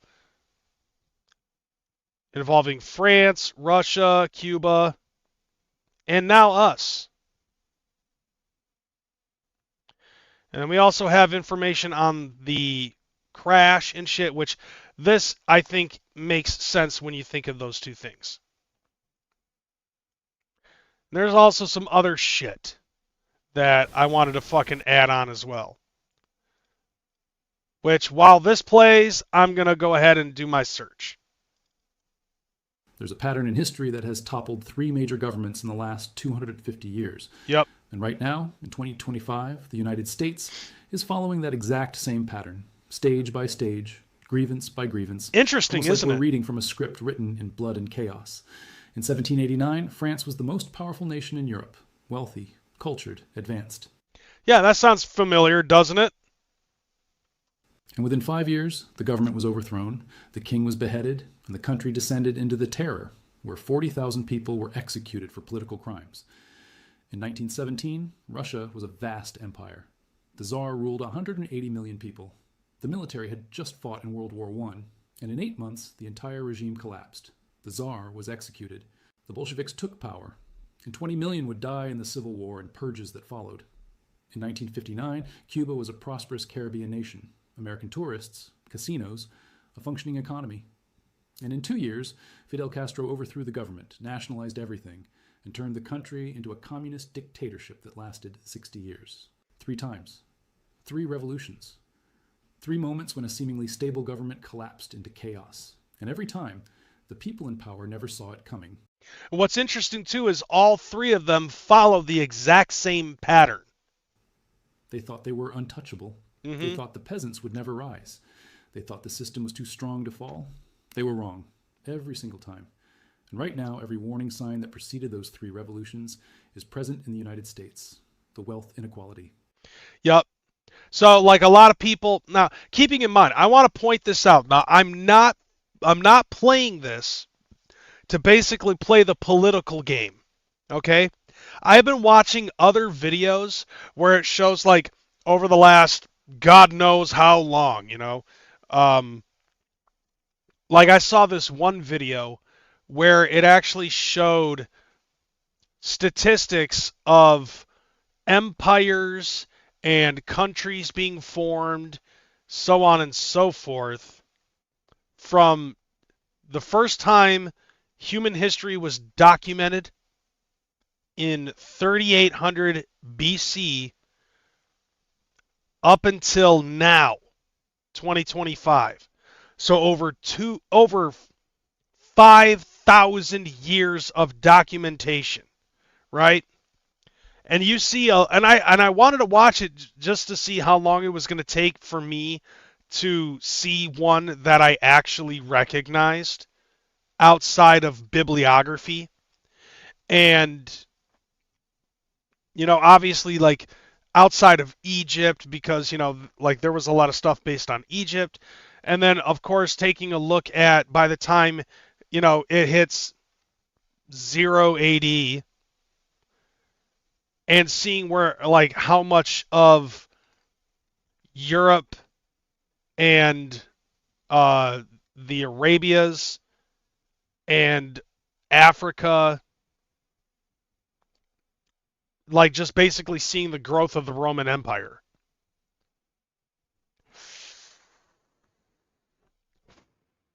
The Centurion Age. And seeing how things have spread out from there to a point where almost every facet of this country has power and control, and nations, countries, states, so on and so forth.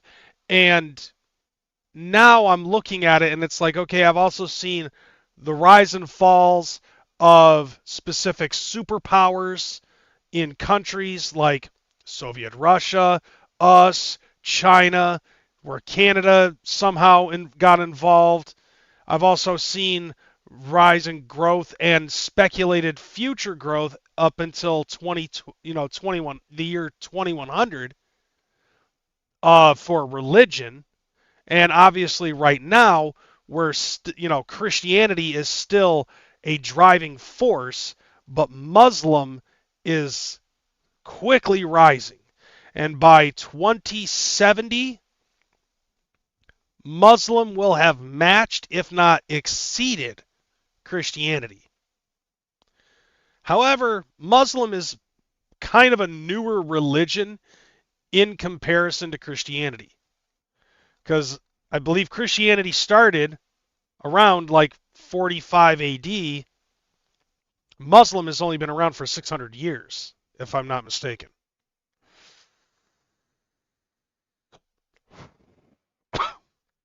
And then Judaism, the Jewish religion has actually been around for ever. The government corruption, the loss of faith in institutions, the rage building beneath the surface. Yep. We're not heading toward the pattern. We're in stage 4. We are the History pattern. says stage 5 and 6 come fast. This is the story of how revolutions happen, why governments never see them coming, and why the math says we're next. Before you go through the pattern, you need to understand what a revolution actually is. Not a protest, not a riot. Yeah, keep that in mind, libtards. Not political change. A revolution is when the existing order is completely destroyed and replaced with something new, often something worse. Revolutions don't happen because people are poor. Poverty has existed for all of human history.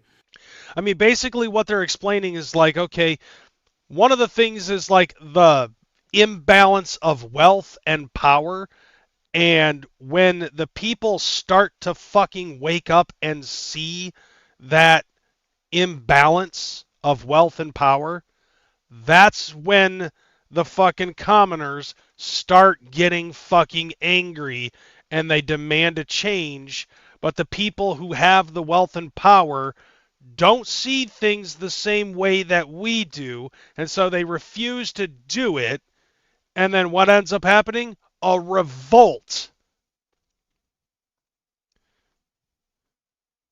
And then they end up, the people start taking power into their own hands.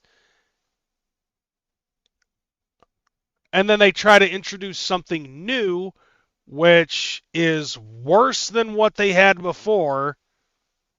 And then it takes forever for it to build generations of slow rebuilding and rebirth in order for things to even itself out. And to be perfectly honest, I believe that with what happened in France was something that the United States was trying to avoid. Now I'm talking about this as a people, not as a political standpoint. Revolutions happen when expectations exceed reality, when people believe they deserve better than what they have, when the gap between the elites and everyone else becomes so extreme that the social contract breaks. And in a sense, you can kind of see that happening. Like, even I can see that. After watching this, I'm like, the first person that I thought of when I saw that was Elon Musk, Jeff Bezos, Mark Zuckerberg. Even Donald Trump, George Soros being another one of them. The fucking, what's that family that owns Walmart? Those motherfuckers. The Waltons. You know, hell, I'd even fuck, and it's not just that, because, like, I'm not a millionaire. All right? None of us are. We're barely even thousandaires. All right? I have $1,000 in my fucking bank account, but, it's not spendable income. I have $1,000 set aside for taxes.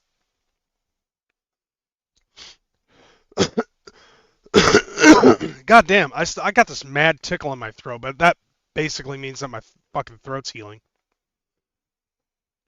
But like, I still live fucking paycheck to paycheck, you know what I'm saying? We all are. And I'm supposed to be fucking middle class.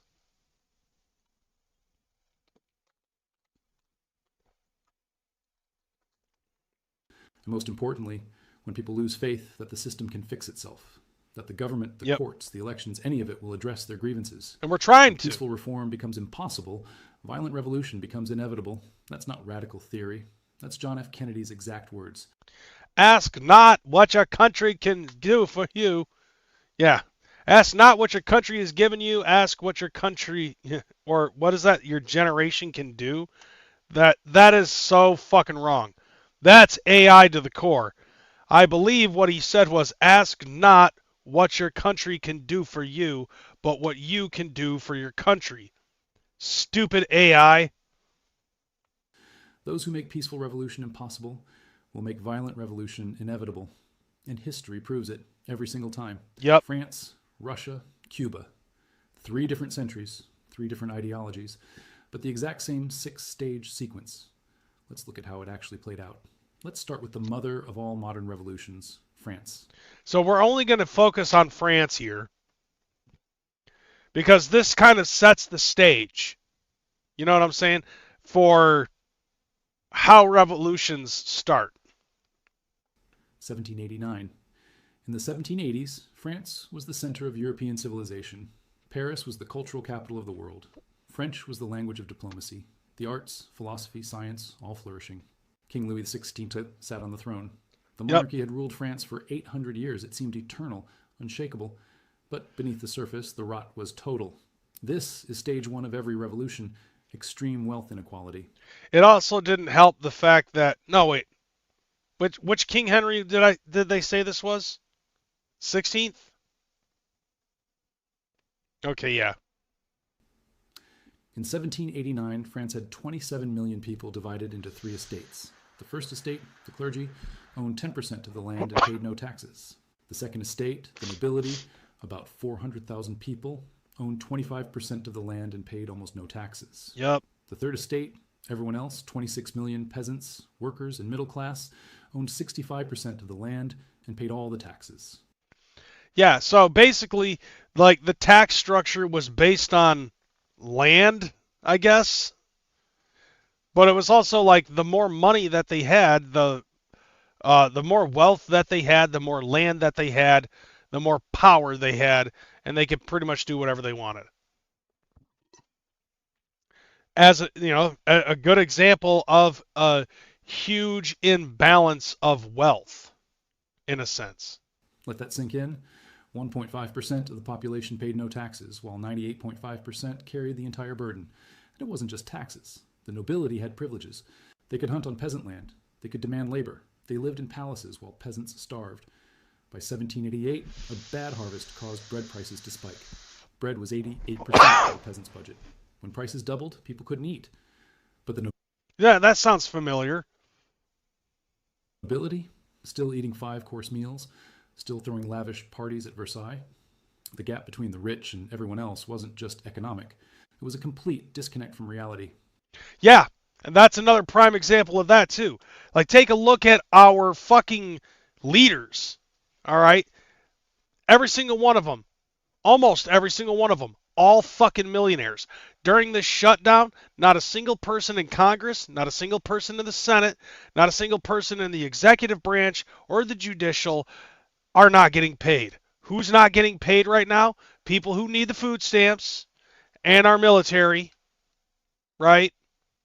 We're the only those are the major things. Like government shutdown, everybody else is not getting paid.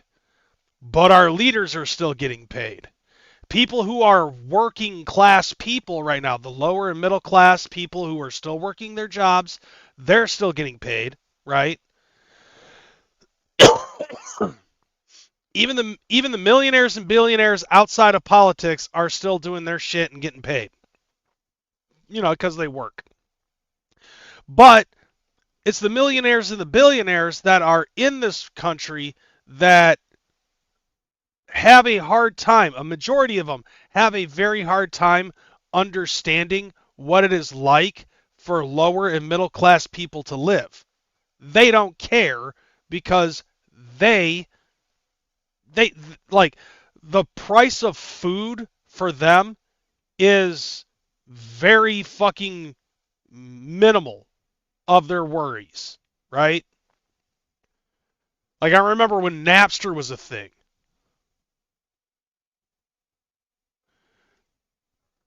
When do I get back on my bullshit? What are you talking about?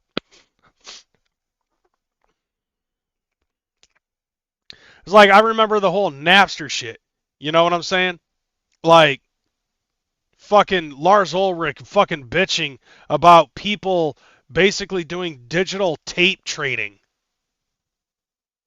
And it was like, okay, how am I supposed to fucking clean, you know, how am I supposed to be able to afford this fucking 20-foot deep pool for my family behind my fucking $1 million mansion? Okay, that's cool and all of that shit, but you know,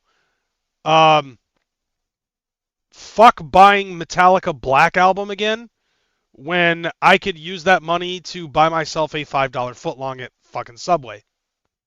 Fuck you, Lars. And even in 2025, fuck you, Lars. This is stage 2, government corruption and incompetence. King Louis XVI was not evil. He was weak and indecisive. Oh, that makes France sense. was bankrupt from fighting wars, including helping America in the Revolutionary War. The government owed billions. And Louis's solution? Borrow more, raise taxes on the peasants. Yeah, that would have been that. Yeah, that definitely is problematic. Where it's like, oh, we're out of money. Oh, we just got to borrow more from other countries in order to subsidize what it is that we've got. Bad idea. Cut nothing. The nobility refused to pay taxes. The clergy refused. And when Louis tried to reform... You know what? That's interesting because here in our country, I believe that that's one of a very similar fucking thing is that the clergy, religion pays no taxes at all. They blocked him because the people with power would rather see the country burn than give up their privileges. Sound familiar? Yes, it does. This government shutdown is a prime example of that. They would rather fucking rule the ashes of the country than to fucking turn the government back on and fucking help the people. By 1789, France was in crisis. The government couldn't pay its debts. The people couldn't afford food. And Louis called the Estates General, a representative assembly that hadn't met in 175 years. He thought it would legitimize new taxes. Instead, it became the spark. This is stage 3, middle class destroyed and radicalized. The Third Estate, which included not just peasants but also lawyers, merchants, and educated middle class, demanded equal representation. They wanted 1 vote per person, not 1 vote per estate, which gave the nobility and clergy a 2-to-1 advantage. Louis refused. So on June 17th, 1789, the Third Estate... Oh look, they're all doing an all familiar salute there. ...declared itself the National Assembly. They locked themselves in a tennis court and vowed not to leave until France had a constitution. You mean to tell me that all the people who fucking are creating the rules for France in the late 18th century all locked themselves in one place and refused to leave until there was a constitution made? Yeah, that's not vulnerable at all. This is the moment when the middle class, the educated people who should be supporting the system, turn against it. When lawyers and merchants say the government is illegitimate, that's when revolution becomes inevitable. Yep. July 14th, 1789. Parisians stormed the Bastille prison, a symbol of royal authority. They killed the guards, paraded their heads on pikes through the streets. The revolution had begun, and it escalated fast. This is stage 4, loss of faith in institutions. Yeah, France don't fuck around. The monarchy, the church, the courts all lost legitimacy. The National Assembly abolished feudalism, seized church lands, declared the rights of man. But it wasn't enough. The radicals kept pushing. Yep. Stage 5. Revolutionary movement gains mass support. The Jacobins, led by Robespierre, demanded more extreme measures. They wanted to execute the king, redistribute all wealth, purge the enemies of the revolution, and they gained popular support because the moderates had failed to deliver. The economy was still in crisis. Food was still scarce, and people wanted blood. Yeah. So, like, basically, okay, due to a shortage of bread because of a bad harvest, made it so their food supply was scarce. And instead of understanding nature, they tried to look for somebody to blame. And they blamed the monarchy. They blamed the fucking the leaders in politics. They blamed the wealthy. They started a revolt. They killed the king and beheaded him. They killed the guards of the Bastille. They fucking killed the wealthy and redistributed all of the money equally to the poor. Which, okay, I can kind of understand and see that a little bit. But at the same time, it's like, okay, redistributing somebody else's wealth isn't going to fucking make the wheat grow. So if any, and then on top of that, the people who started the revolution didn't think that their fucking insane behavior was hitting the mark correctly. Like they needed to push it further. How fucking far past genocide can you push it? January 21st, 1793. King Louis XVI was beheaded by guillotine in public. His wife, Marie Antoinette, followed in October. Let them eat cake. And then the terror began. Stage 6. Government overthrown. Chaos follows. Look at that shit. From 1793 to 1794, the Committee of Public Safety, led by Robespierre, executed 40,000 people, nobles, priests, political opponents, even fellow revolutionaries who weren't radical enough. They called it purifying the revolution. It was mass murder. You know what that sounds like to me? It sounds to me like when a political party starts eating their own, which is something that I have seen on the side of people that are wearing blue. The guillotine ran daily in Paris, public executions as entertainment, and the purge kept expanding. First the nobility, then the moderate revolutionaries. I mean, they could have done something other than beheadings. I mean, back in the day, the Roman Empire had a little something called a gladiator sport. Okay? Like, they would basically pit people against each other. That was the entertainment. That was the theater. There's only so much entertainment that you can get out of a blade falling and beheading somebody. You know, there's only so much of that you can fucking take before that kind of thing gets boring. My camera froze again. Ah, my camera died. Anyways. Then anyone accused of counter-revolutionary thoughts. No trial, no evidence, just accusation and death. Yeah, so that's basically it too. It's just like, okay, conspiracy theory ran wild to a point where it's like, if anybody thought out, differently outside of the insanity of this revolution, they were beheaded. They were fucking destroyed. Like they ceased to be. Robespierre himself was eventually executed by the same system he created, because revolutions devour their own children. Yeah. And we've seen that before. It's like what I said earlier tonight, where it's like, okay, there are people out there that are on the blue side where if you think of something insignificantly different than what the rest of the fucking team is thinking, if you think individually and independently outside of the hive mind, you're ostracized. You're kicked out of the club. You know, and then you're basically stuck in political limbo. You don't want to be independent, or, you know, you see yourself in a situation where, like, the people on the left are doing shit that's, like, in your view, completely outrageous. You know, like celebrating the death of an innocent man who got shot and assassinated in front of a bunch of college kids. Which, by the way, that if you celebrated that, you're practically encouraging school shootings. I'm just letting you know that. Think about that before you go to sleep. Anyways, so, like, you know, people see that shit and the way that motherfuckers are behaving, and they're like, I don't want to be a part of that, but I'm so indoctrinated in this shit that I'm supposed to believe Orange Man bad, but I don't want to fucking support the death of somebody who was just trying to talk. Where do I go? What do I do? I'm in this gray area. Always. By 1799, France was exhausted. 10 years of chaos, economic collapse, war on all fronts. Yup. And Napoleon seized power in a coup, became emperor. The revolution that began with liberty, equality, fraternity.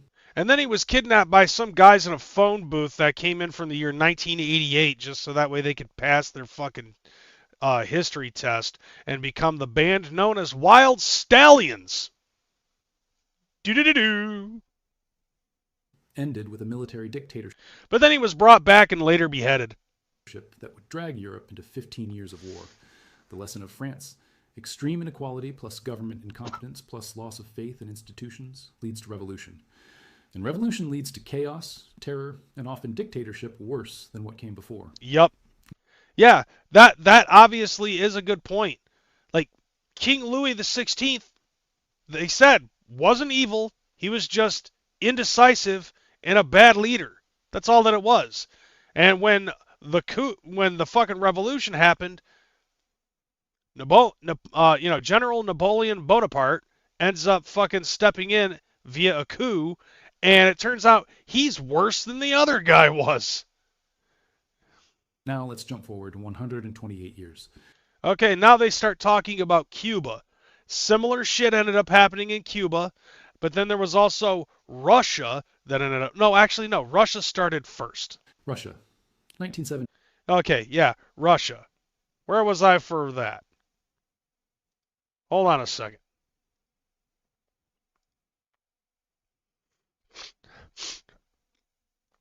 Yeah, we got something for that. We got something for Russia here.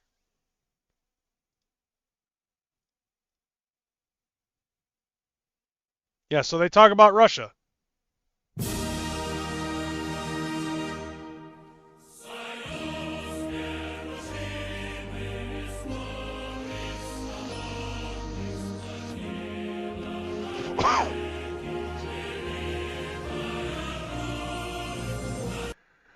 Just so you know, that we're like, if we're not hearing the call to prayer in New York City at the beginning of next year, that's what we're going to hear instead. By 1917, Russia was a backwards empire ruled by Tsar Nicholas II. The Romanov dynasty had ruled for 300 years, and Russia was massive. 180 million people, spanning from Europe to the Pacific. I mean, yeah, Russia is like 3 times as big as the United States. But beneath the imperial facade, the same rot. Stage 1, extreme wealth inequality. The Tsar and nobility owned everything. Like, I've seen some shit when it concerned this. Hold on a second. I'm gonna fucking look up something else.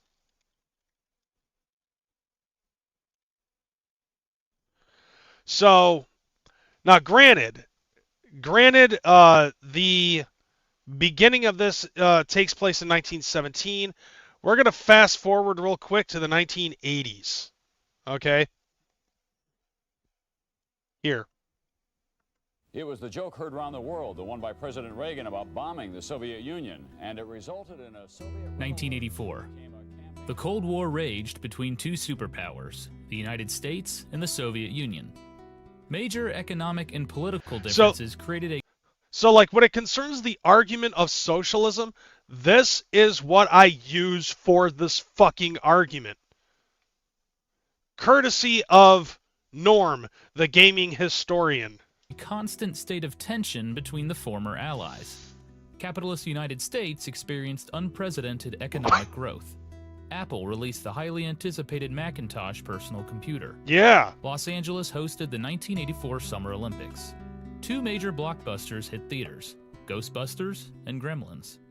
Bruce Springsteen released his most successful record, Fuck Born him. in the USA. The nation grew and prospered, socially and economically. Yeah. See, the 80s were so much better and such a simplistic time. The 90s were better than the 80s, but somewhere along the road, by the way, here in this country, something got hella fucked up. But the communist Soviet Union was a stark contrast. I muted myself to cough, and then this popped up. See, whenever something happens, this is exactly the image that has been burned in my fucking head whenever somebody's talking about democratic socialism. I already know, I don't know exactly how, but what I do know is that at the end of the day, democratic socialism is fucking socialism, no matter how you slice it. And that leads into Marxism, and that in and of itself leads into communism. And when you're dependent fully on the fucking state, look at this shit. Look at this picture of this woman and her babushka, and she's like trying to figure out which is the best of 3 packages of fucking meat. Because that's all the store can fucking provide. When you are in a government-run state, and the grocery stores are owned by the fucking government, and your money is fucking dispersed by the government, when you become solely dependent on communist rule, this is what you have to fucking go through.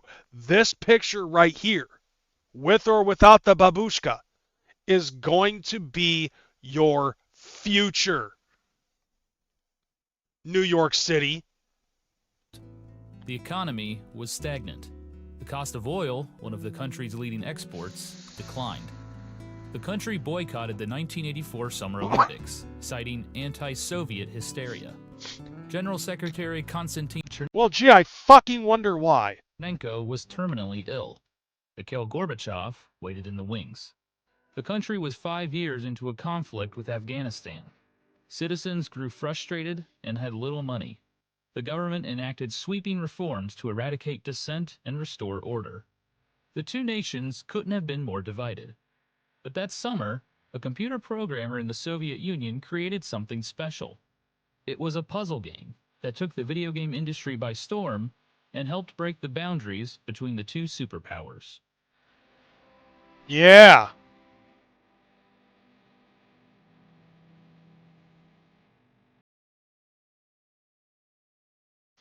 Yeah. So, whenever you get the chance, go to the Gaming Historian. You can watch this. It's an hour-long documentary. And, by the way, not to brag, but I'm going to anyways.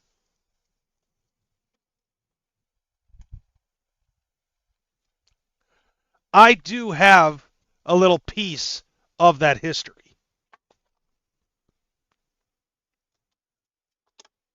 That's right. I honestly, and I die on this hill when I say this shit, because I do believe that this is the serious note. Tetris fucking destroyed the Iron Curtain. If anything, fucking what you got, Russian attack? I don't have Russian attack, but no, I have the Soviet mind game, Tetris. I have the bootleg edition from Tengen. But anyways, yeah, I wanted to show that introduction just to basically give you a little taste of what the fuck you are to expect if socialist rule fucking becomes this country. Now, Well, let's go back to 1917 during the fucking Tsar era. Peasants, 80% of the population, owned nothing. They'd been freed from serfdom in 1861, but most still worked land owned by nobles, paying rent they couldn't afford. In the cities, factory workers labored 14 hours a day for starvation wages. Child labor was common. Safety regulations didn't exist. Damn. Meanwhile, the Tsar lived in palaces. The nobility hosted balls that cost more than a peasant would earn in a lifetime. The gap wasn't just Kremlin. economic, it was feudal, medieval, and unsustainable. Stage 2, Yep. government corruption and incompetence. Tsar Nicholas II was a disaster. Weak, indecisive, and completely out of touch with reality. See, like, that's so far, that is 2 government leads, right? Those are 2 leads right there where they're fucking weak in their shit. King Louis XVI and Tsar Nicholas II. According to what this guy's saying, they were weak leaders. He believed in divine right, that God had chosen him to rule, and therefore no reform was necessary. When workers peacefully marched to the Winter Palace in 1905 to petition for better conditions, his guards opened fire, hundreds killed, Bloody Sunday. It destroyed any remaining faith that the Tsar cared about his people. Gee, that's interesting. Isn't that interesting that that's what the name of that fucking event was called? And yet there's a Violent J solo album that's called something similar. There's also a U2 song called Sunday Bloody Sunday. Probably about the same fucking shit. Even though Bono is a piece of shit, nevertheless. Then came World War I. Russia entered in 1914, and it was a catastrophe. Millions of poorly equipped soldiers sent to die. Officers were incompetent. Supply lines collapsed. Soldiers fought without bullets. Entire divisions surrendered because they had no ammunition. By 1917, Russia had suffered 3 million casualties. The army was deserting. The economy was collapsing. And the Tsar? Still living in luxury. Still making decisions based on advice from Rasputin. Ra Rasputin. A mystical holy man who had influence over the Tsarina. February 1917. Oh, okay, so basically what you're saying is that fucking the clergy had power. Kind of similar to France. Bread riots in Petrograd, St. Petersburg. Women in bread lines started protesting. Workers joined them. The army was called in to restore order. But the soldiers refused to fire on the crowds. They mutinied. Stage 3. Middle class and military turn against the government. When the army won't defend you, the government is over. Pretty much. And yeah, that, by the way, that hasn't happened in our country yet. The Duma, Russia's parliament, demanded Nicholas abdicate. And on March 15th, 1917, he did. After 300 years, the Romanov dynasty ended not with a war, but with a whimper. A provisional government took over, led by Alexander Kerensky. They promised reforms, elections, a constitution, but they made a fatal mistake. They kept Russia in World War I. The soldiers wanted peace, the people wanted food, and the provisional government delivered neither. Stage 4. Loss of faith in institutions. The provisional government lost legitimacy within months. They were seen as weak, incompetent, beholden to foreign powers. I like that little marionette thing right there. That's symbolic. And into that vacuum stepped Vladimir Lenin and the Bolsheviks. Stage 5. A revolutionary movement gains mass support. Lenin promised 3 things: peace, land, bread, end the war. Redistribute the nobility's land to peasants. Feed the people. Simple, direct. And the Bolsheviks built a disciplined revolutionary organization ready to seize power. Okay, so with Lenin, I believe that there is something that we could look up.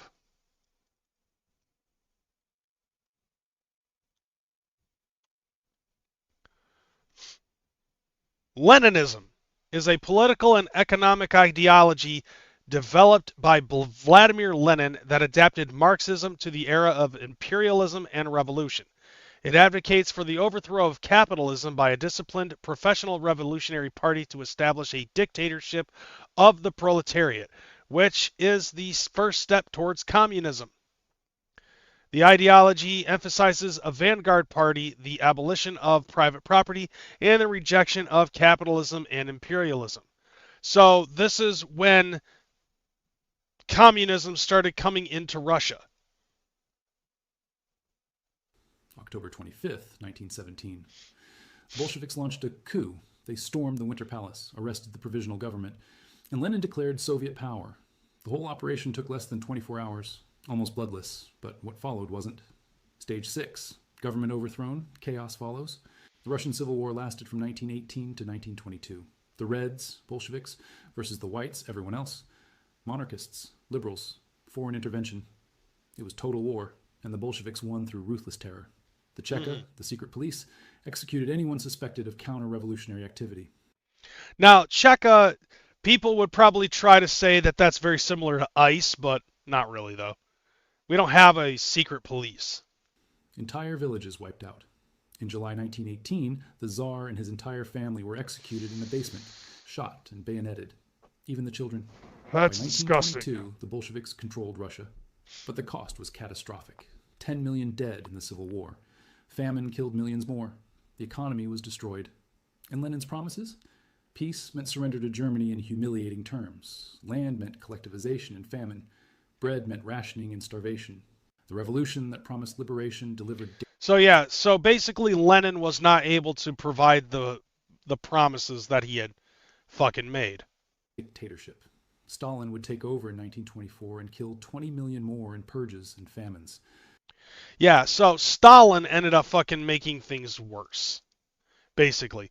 So, excuse me. So you basically have like very similar shit where it's like, okay, after King Louis XVI was fucking beheaded, then once the sixth stage fucking kicked in and you thought that it hit its peak, Napoleon comes in, ends up becoming Emperor of France, and makes things fucking worse.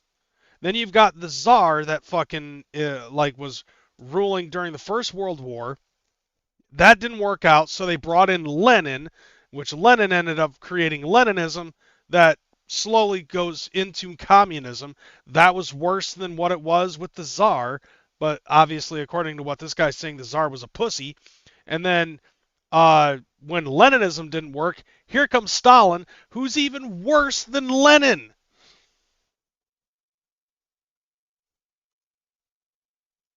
The lesson of Russia.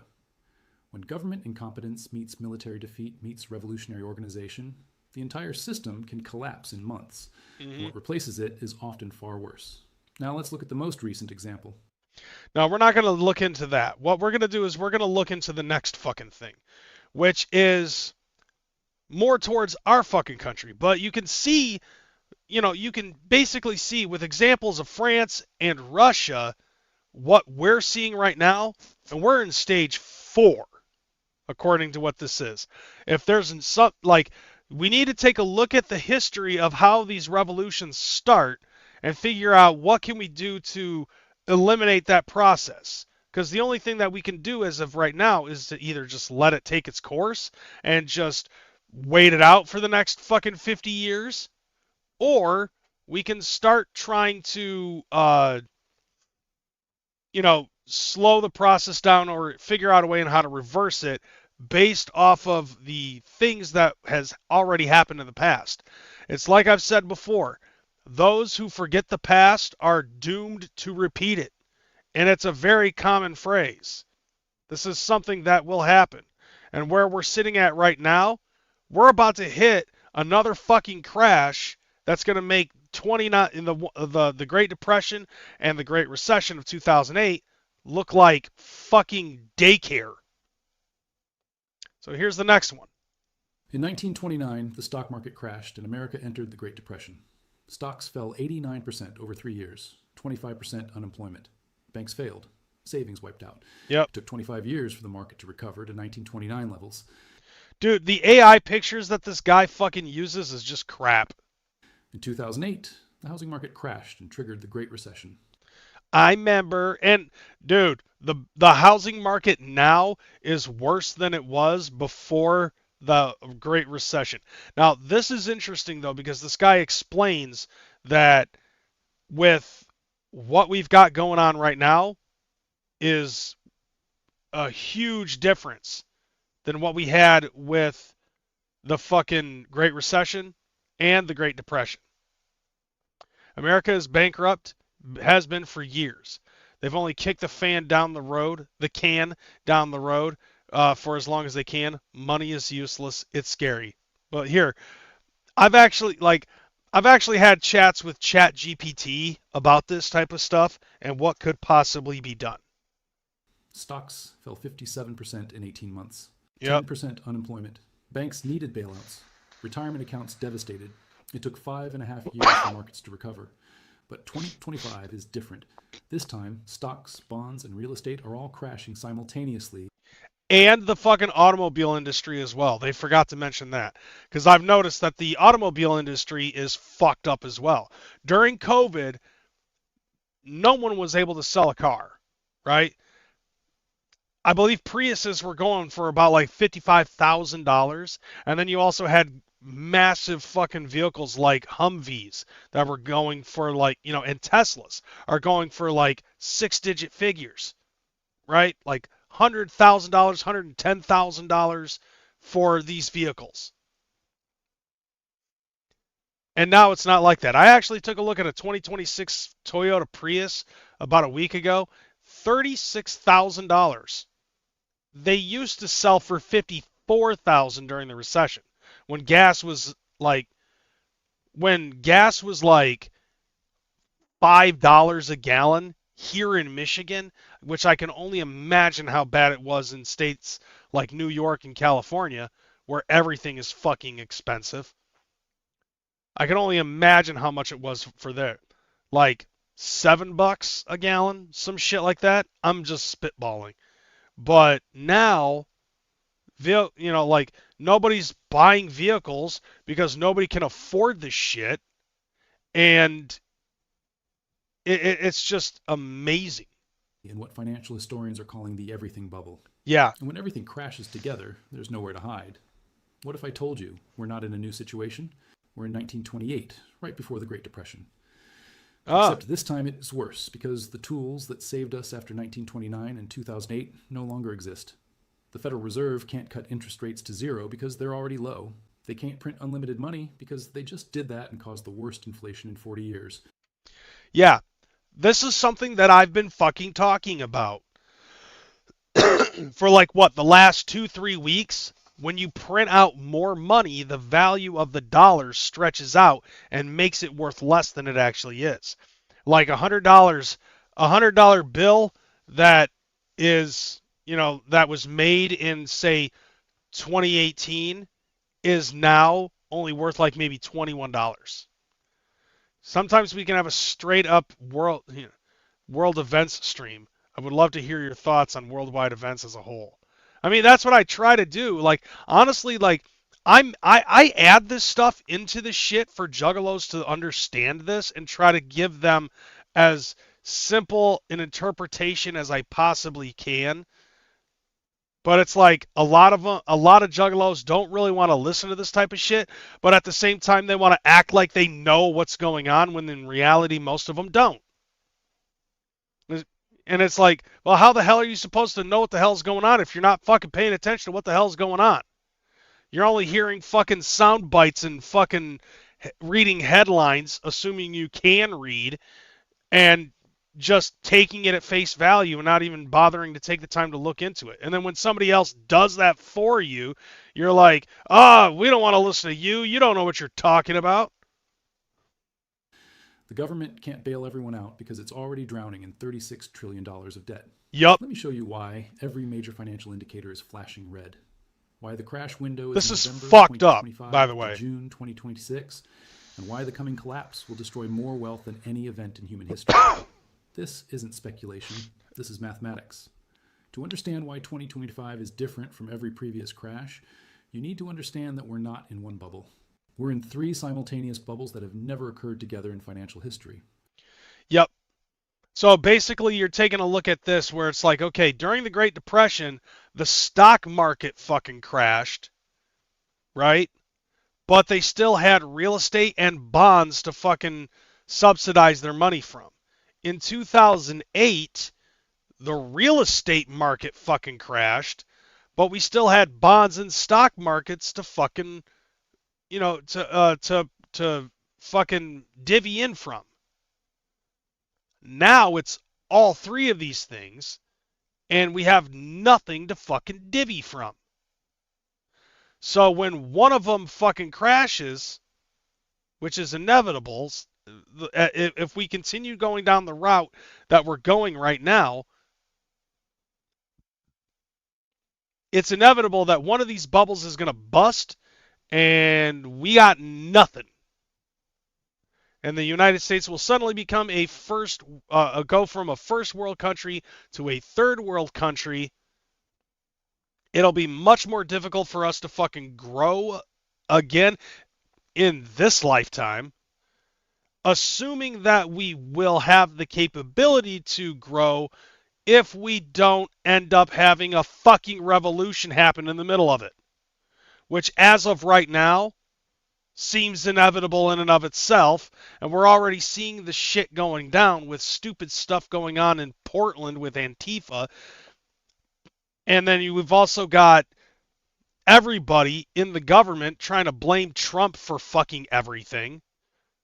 And then we have some mayor of some mayor-elect wanting to introduce Islam and socialism into our country, which is also not going to work. It's just it just seems as if we're fucked on all sides. Unless somebody can figure out how to fucking reverse it. It doesn't have to be an overnight thing. It can be something that can be stretched out over a long period of time, as long as whoever's on the playing field right now and whoever's going to be on the playing field in the future is willing to play ball correctly without trying to fucking be greedy and selfish. Start with the stock market. The S&P 500 is trading at a price-to-earnings ratio of 28, nearly double the historical average of 15 to 17. This level of overvaluation has only occurred twice before. In 1929, right before the Great Depression, and in 2000, right before the dot-com crash that destroyed 78% of the Nasdaq's value. All of the large population centers in the country are one bad day away from boiling down. All of the big cities, all the major cities are blue. Even in red states, the majority of the major cities are blue. I'll give you an example. Nebraska is a red state. Omaha is a blue city. Both times, the market crashed within months of hitting these extremes. But the concentration in 2025 makes the situation even more dangerous than 1929 or 2000. 7 stocks, Apple, Microsoft, Nvidia, Amazon, Google, Meta, and Tesla, represent approximately 30% of 500's total market value. This means that if these 7 companies crash, they take the entire market down with them. This concentration has then existed since 1929. Hold on, let me rewind that just so people can get a good grasp of that. Dangerous than 1929 or 2000. 7 stocks, Apple, Microsoft, Nvidia, Amazon, Google, Meta, and Tesla. Think about that. All right. You got Meta, Amazon, and Tesla in that group, right? And that is the 3 richest fucking people on the planet. You've got Google, which dips their toe in a lot of shit as well. Their own fucking website, this fucking website, Android phones. They also have Chrome and a bunch of other shit that they fucking deal with. Apple, Steve Jobs, Microsoft, Bill Gates, Nvidia, which is necessary to fucking run graphics cards in our computers. And also they I guess have something to do with AI. It's all of these motherfuckers. And what do they say? If one of them or all of them collapse? I don't know which they said. Represent approximately 30% of the entire S&P 500 a third market value. This means that if these 7 companies crash, they take the entire market down with them. This concentration has then existed since 1929. Yeah, and think about how much shit is in the S&P. When a handful of industrial stocks held up the entire market right before the collapse. In 2000, the dot-com bubble was concentrated in technology stocks, but they represented a smaller percentage of the overall market. Today's concentration is more extreme, more dangerous, and more fragile. NVIDIA alone illustrates the insanity of current valuations. The company trades at a price-to-earnings ratio above 65, meaning investors are paying $65 for every dollar of profit the company generates. NVIDIA's total market value exceeds $3 trillion, making it worth more than the entire German stock market, the fourth largest economy in the world. This isn't rational valuation. This is speculation driven by artificial intelligence hype that mirrors the internet hype of 1999. I remember. Everyone believes AI will change everything, just like everyone believed the internet would change everything in 1999. But they also believed that in 1999, once the year 2000 came around, that everything was just going to shut down because all of the computers only fucking registered the last 2 digits of the year. So they had to change that. Like, I don't know if you guys remember that. Like, the Y2K bug. That was the biggest fucking fear-mongering thing. It also created a lot of good household jokes where, people would be watching the ball drop and then there'd be somebody downstairs to fucking kill the power once the year turned 2000. I have a friend of mine who actually showed me videotape of him doing that, by the way. One thing I think a lot of us here in America forget is that China and Russia both have a lot of financial problems too. So, not that it makes it if anything better. Can everyone come up with a solution? Yeah, and that's something that I've been trying to think about for about a month now. Is like, what kind of solution could be done? Obviously, like I said before, not like whatever can be done can't be done overnight. It's going to have to take a long, slow period of time for it to fucking even out. And there's pieces involved in this video that actually explains and helps my argument. They were right about the internet's long-term impact. They were catastrophically wrong about short-term stock valuations. The same thing is happening now with AI. The second bubble is real estate, and it's actually more overvalued than the 2008 housing bubble that destroyed the global financial system. In November 2025, home prices are approximately 50% above their long-term historical trend relative to income and rent. So, like this right here, I'll tell you this. I doom scroll Zillow every now and again because right now I am in the current process of paying off my credit cards, and then once I get those paid off, I'm going to start saving up to try to get a down payment on a house. The type of house that I'm looking for, so like first off, I'm trying to find I need to get something that's a 4-bedroom house. I might be willing to downplay it down to a 3-bedroom house, but I prefer a 4-bedroom house for reasons.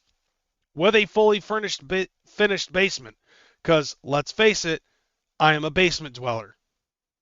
Okay? Every week I'm live from mom's basement.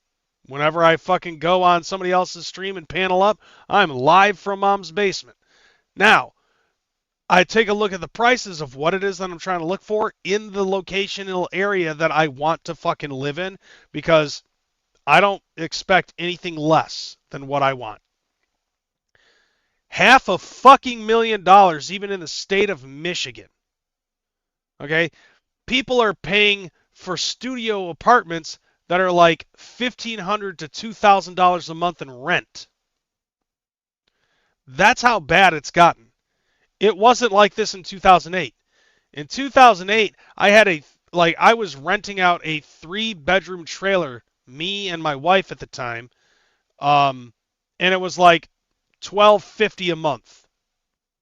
Now rent, and this was, and by the way, $1,250 a month, and that was for a rent to own on the home. But something ended up happening and made it difficult for us to be able to fucking pay the motherfucker up. Personally, I feel like it could, if I had the fucking acumen, the financial acumen that I have now, back then, I probably would own that home by now. I'm actually, after a couple of trials and errors, I'm actually very smart with money. At the peak of the 2008 bubble, homes were 35% above trend.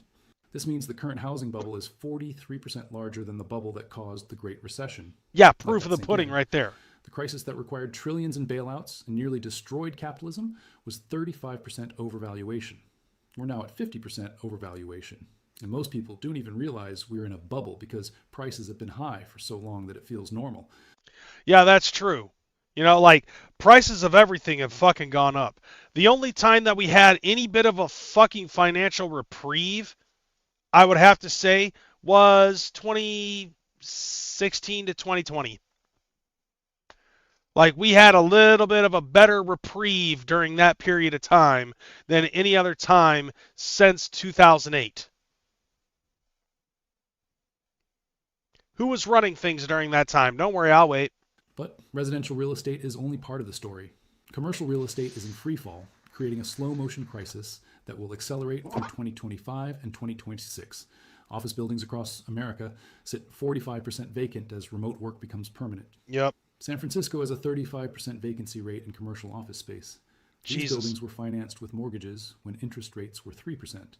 Now, those mortgages are coming due and need to be refinanced at 7 to 9% interest rates. Yeah, I've looked that up too.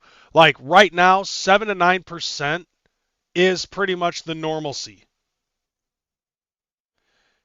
Yeah, okay, here's a ranch house that's like $350,000 in the area that I want. It's got 4-bed, 3-bath, just like what I want. And here's another one that's 3-bed, 3-bath, $295,000. Here's a 3-bed, 2-bath, $575,000. But that one, I think, oh yeah, that's another ranch style, but it's got a 3-car garage, and the square footing is 2,341 square feet. The first one that I talked about that was like $350,000 is only $1,700.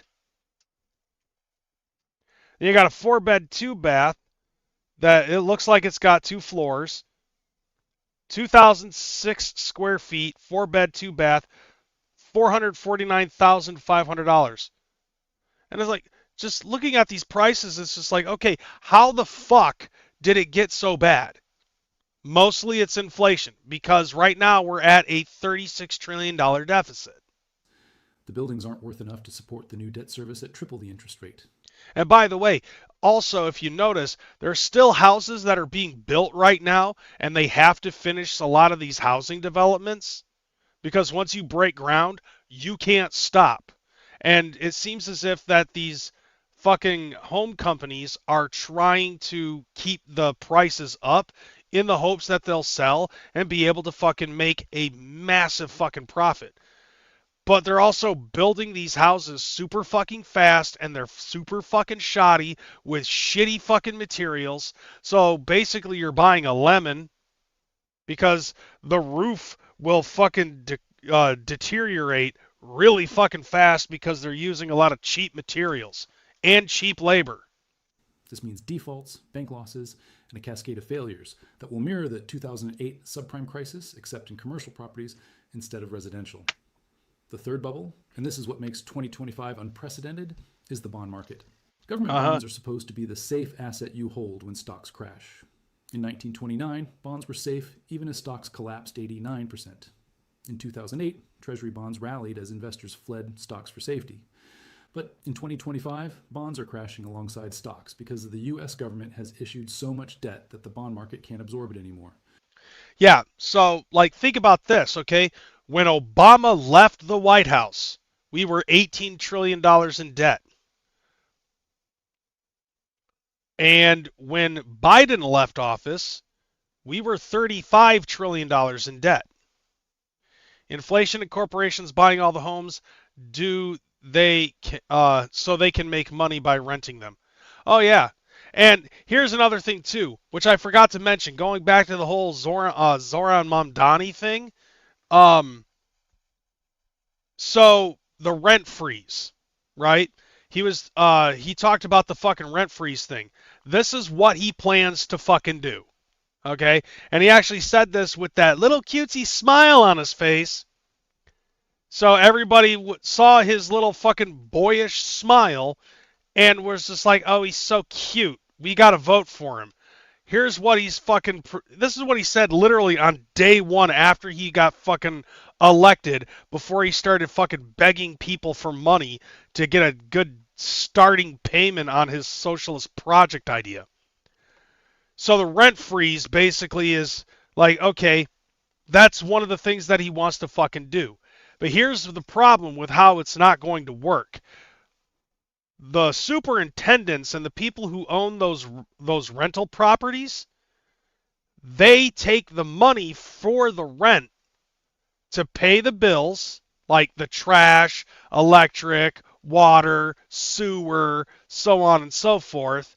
And then whatever other money is set aside after paying those things every month, paying the workers, and then paying themselves.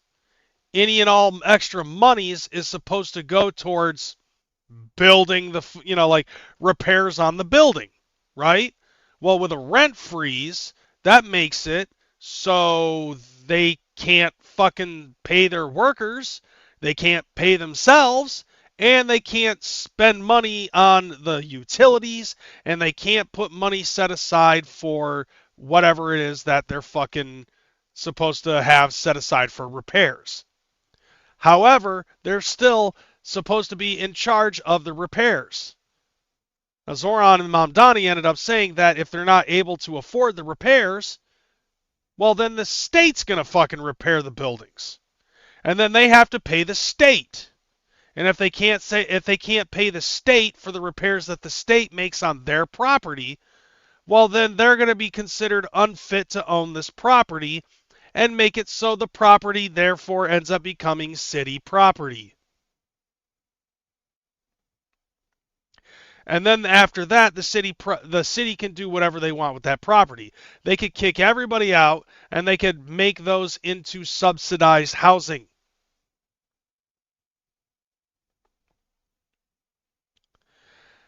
And that just makes it even worse for everybody else who owns fucking rental units.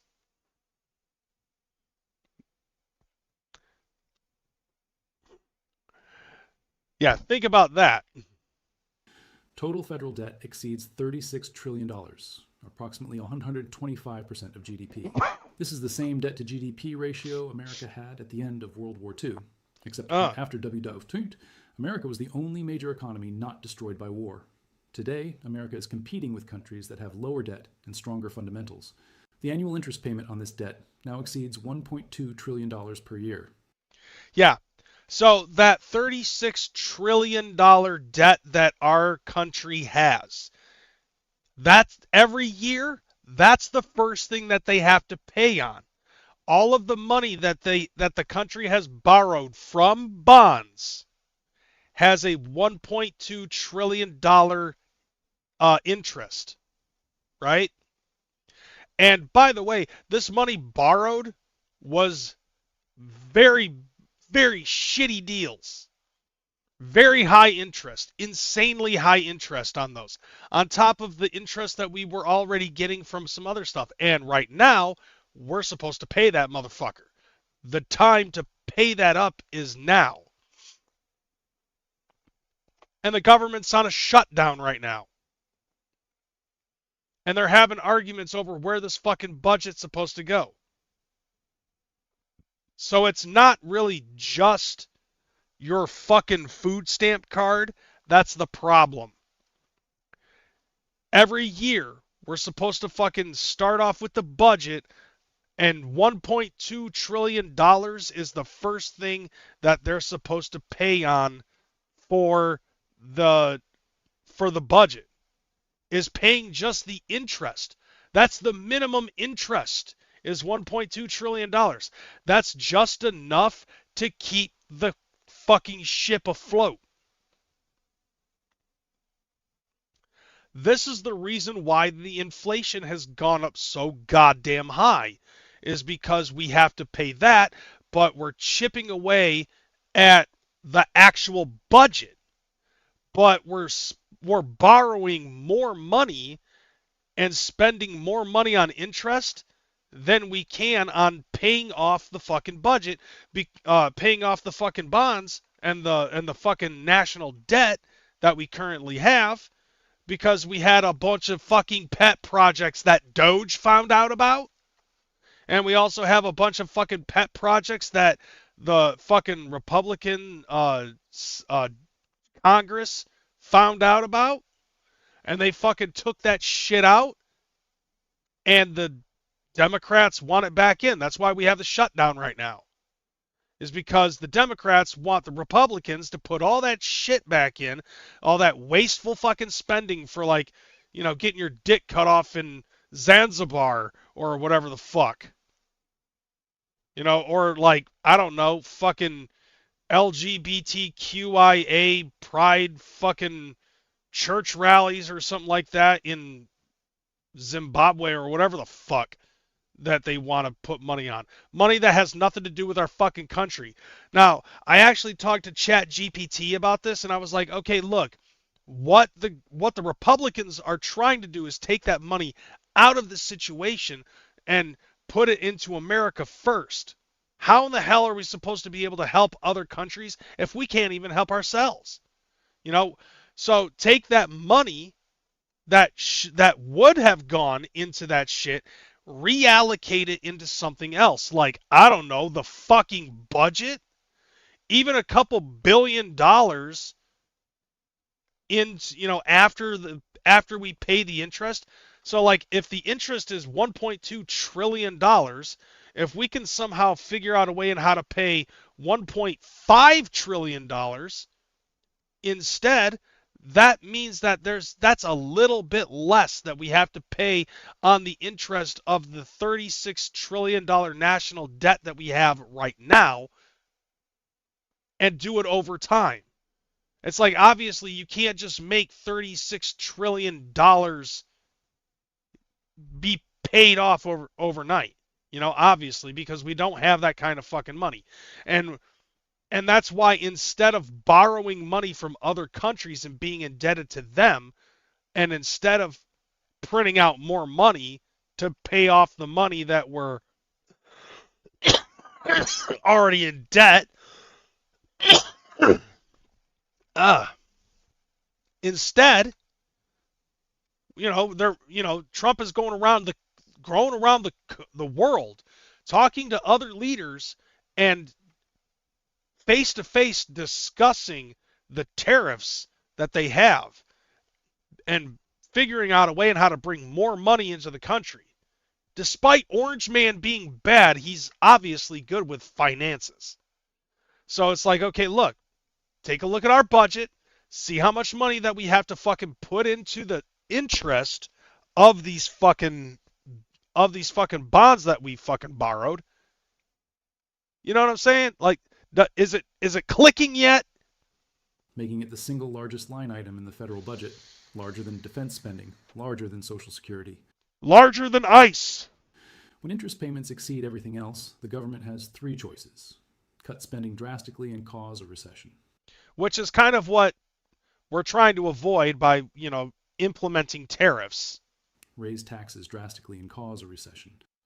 And a revolution, because, let's see, didn't we already fucking go after fucking England over a 2% tax on tea once upon a time? And yet, you know, the average everyman is paying like 22% to 27% in fucking taxes. Which, by the way, the rich pay 37% tax. Okay, for anybody that makes I think it's like, for anybody who makes like $500,000 or more a year, they're paying like 37% of their earnings and income into taxes, and that includes businesses as well. Or print money to pay the debt and cause inflation. Yeah, which is what we've already done multiple fucking times, and we don't need to do that anymore. All three options lead to economic crisis. There's no good path forward when your interest payments alone equal the GDP of Mexico. Which is, and I think, honestly, Zaddy Trump knows that. And that is the reason why he's going into business deals with other countries involving tariff deals and stuff like that, so that way more money can come into the country and less money will go out of the country with the wasteful spending shit. when you save money on wasteful spending, that's more money that can go into the national debt and pay back those fucking bonds past the interest. Like, if you can actually get $500 billion saved every year, well, that's $1.7 trillion that we're paying on the deficit. That's that's $500 million that we can pay every year. Think about that. $500 billion. If they could figure out a way on how to get $500 billion a year to pay off of that shit, it would be paid off in 72 years, right? It would be paid off fully by 2100. It probably wouldn't happen in our lifetime, but it would be good enough to be able to get our shit down, and you could see the deflation happening. Because the value of the dollar would start to, like, the more we pay off the national debt, the more the value of our American dollar will be worth, and that would make it so things would be worth less money. The only major downside to that, though, is that because the value of the dollar would be worth more, you would probably not see a raise in your life for quite some time. Like and that's something that I feel is actually, it looks bad, but on the surface it looks bad, but in reality, it's almost as if you're getting a raise because of the fact that the value of the dollar is worth more. Like, wouldn't it be nice to go back to getting a fucking video game system for less than $700? Wouldn't that be nice? I mean, think about that. During the recession, okay, the PlayStation 3 was big. The Xbox 360 was big. The Nintendo Wii somehow was actually cheaper than either of those two systems.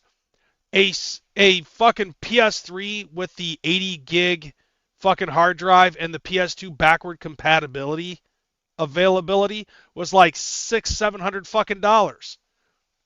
The Nintendo Switch, or the Switch 2, was like $500 for just that little fucker. $500 for that little fucker. When back in the 80s, getting a regular Nintendo with 2 controllers, a zapper, and a power pad, and a 3-in-1 pack of Mario, Duck Hunt, and World Class Track Meet was like $119 before taxes. And that was the fucking 80s. Back when video games were $35. Now video games are like $80-90 because of inflation. Because the value of the dollar has been stretched out over time. Over the last 40 years of my life, I've been seeing things that should be worth the same increase in price, and all people think about is, well, we should, raise the fucking minimum wage in our in the country, and blah blah blah. No, we should not, because then that just increases the value of how much things are fucking worth. People will, because all the companies are going to be like, well, people have more money, so we can increase the price because fuck them. This is the everything bubble. Yep. Stocks overvalued at levels only seen twice before, both times before crashes. Real estate more overvalued than 2008. And bonds, the traditional safe haven, crashing under the weight of unpayable government debt. Yeah. So we're fucked. Unless we actually figure out a way on how to actually, I feel like personally, the most important thing that we need to do is we need to start figuring out ways on how to pay off the national debt. That, I think, the government debt is what needs to get done first. Because when that fucking goes down, then the value of the dollar goes up. And that would make it so the value of the housing market would go down. And at least that way, if the stock market did in fact crash, we still have the bonds that we could fucking fall back on again. Dems are also pissed because the Republicans removed something like $200 billion worth of funding for benefits to go to illegals, and that the Dems want added to it. Actually, I heard it was $1.3 trillion. And that was supposed to go towards illegal immigrants with their food stamps and their subsidized housing and shit like that, because they are housing a lot of illegal immigrants in 5-star hotels that are like $1,000 a week to fucking live in. And it's all on government dime. The parallels between 2025 and 1929 are so precise that it's like watching history repeat itself frame by frame. In 1929, stock valuations reached extremes that had never been seen before. The price-to-earnings ratio of the Dow Jones Industrial Average hit 33, far above any historical precedent. In 2025, we're at similar levels with the S&P 500 trading at 28 times earnings. The public in 1929 believed that new technology, specifically electricity, the radio, and the automobile, had created a permanent new economy where old valuation rules no longer applied. This time is different, was the phrase repeated constantly in 1929. In 2025, artificial intelligence is the new technology that supposedly makes old rules obsolete. Yep. In 1929, margin debt, money borrowed to buy stocks, reached record levels as everyone from doctors to shoe shine boys leveraged themselves to participate in the boom. Stories circulated about ordinary people becoming rich overnight through stock speculation. In 2025, margin debt as a percentage of GDP is at similar extremes. But modern leverage extends beyond traditional margin accounts. Options trading by retail investors has exploded. People are using credit cards to buy stocks. Which is actually true. You can do that. Like, bro, I have Stash on my phone. Right? I can buy stocks on Stash. I can buy stocks on fucking Robinhood.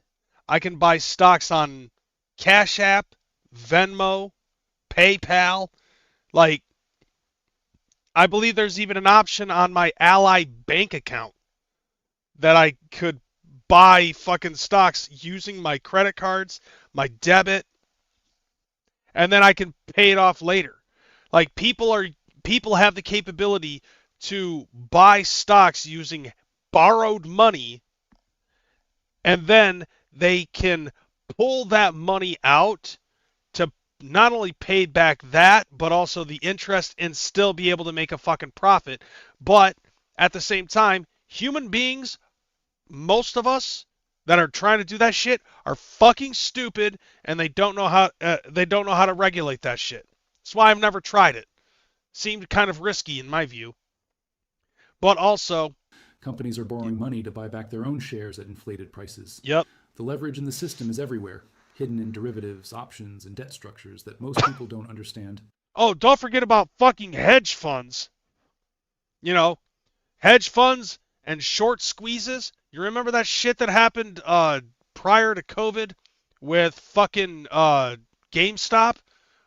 When Wall Street Bets fucked over hedge funds and fucking got GameStop to be worth over $300 a share. There was a kid who ended up becoming who ended up pulling out like $4,000 because his mom bought him like 10 shares of GameStop when it was still like $10 a share.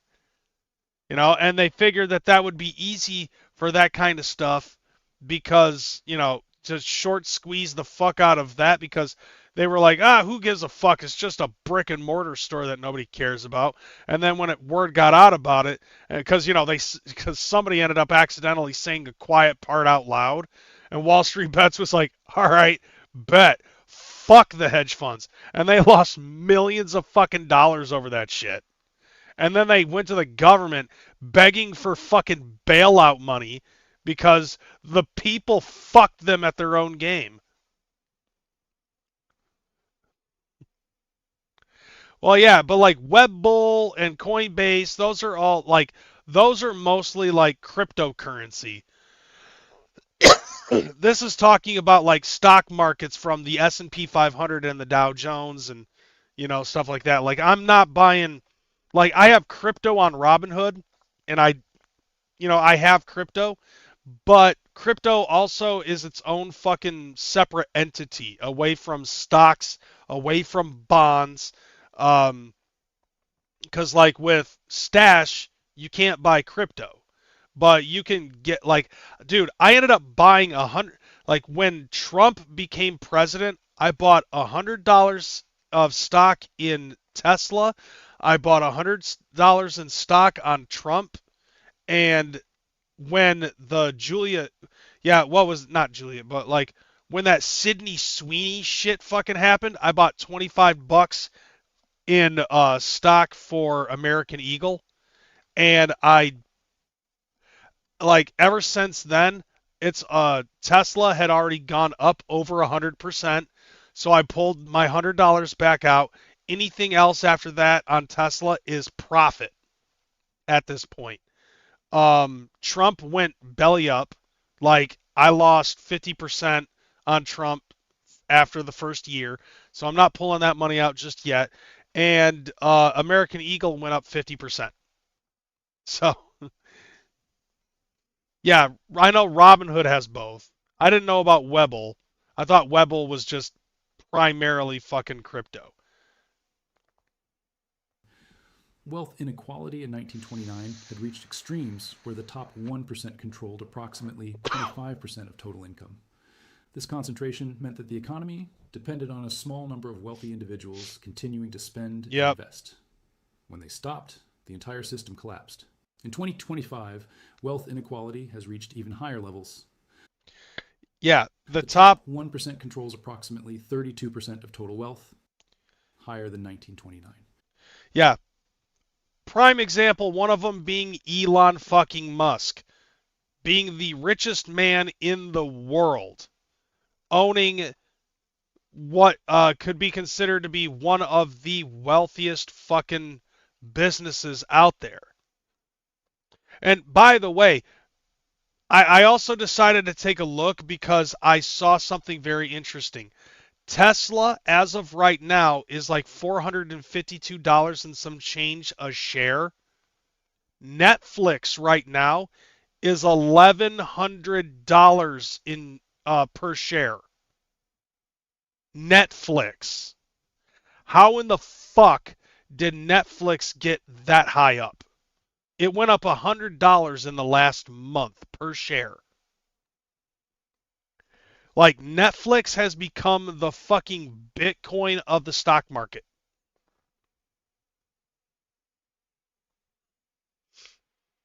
The economy depends on the top 10%, who control 70% of consumer spending. If the wealthy stop spending because their stock portfolios crash, consumer demand disappears, and the economy collapses. But here's where 2025 is actually worse than 1929. In 1929, most Americans weren't in the stock market. Yep. Only about 10% of households owned stocks, which means 90% of the population wasn't directly affected by the stock crash. They suffered later through unemployment and deflation, but the initial crash didn't wipe out their savings because they didn't have savings in stocks. In 2025, approximately 58% of American households own stocks either directly or through retirement accounts like 401ks and IRAs. Yep, that's a problem too, because, back in the day, back during that time, every company had like their own individual, I guess you could say, stock, and it was a pension. Okay, so think about it like this, okay? When you have your retirement fund, the money was basically put in a separate account, right? So let's say let's just say for the sake of it, like I would have a separate account that was specifically and solely for retirement. That was my pension, right?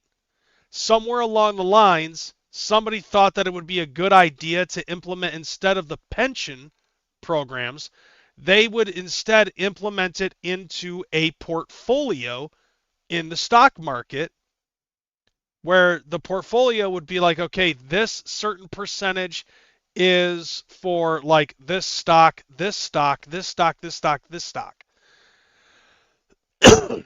That's your 401k. Your 401k is solely reliant on the stock market. So if those 7 stocks that they mentioned before, Apple, Microsoft, Nvidia, Tesla, fucking whatever the other fucking 3 are, if all of those crash, your fucking 401k, your retirement, your IRA is fucked. But if you still had a pension, if the stock market crashed, your account would still say you have this much money because it's not affected by the stock. Bank accounts, yes, would fucking, possibly dry up, but according to your account, you would still have that money in your shit. And so I think, honestly, it's a lot better and a lot more efficient if you were to, instead of relying on an IRA or a fucking stock portfolio 401k, take that fucking money, put it into a savings account, and let the interest fucking build. As a matter of fact, I'm going to start looking. I'm currently in the middle of trying to sell all of the stock that I fucking have that isn't, that's already gained a profit, and I'm pulling that shit out. And I'm planning on pulling out I'm going to try to figure out a way on how to get my fucking 401ks and try to see if I can figure out a way on how to securely move that into a separate bank account so that way I don't have to rely on fucking stock exchange shit in order to, because because I feel like that the bubble is going to crash at any given fucking time.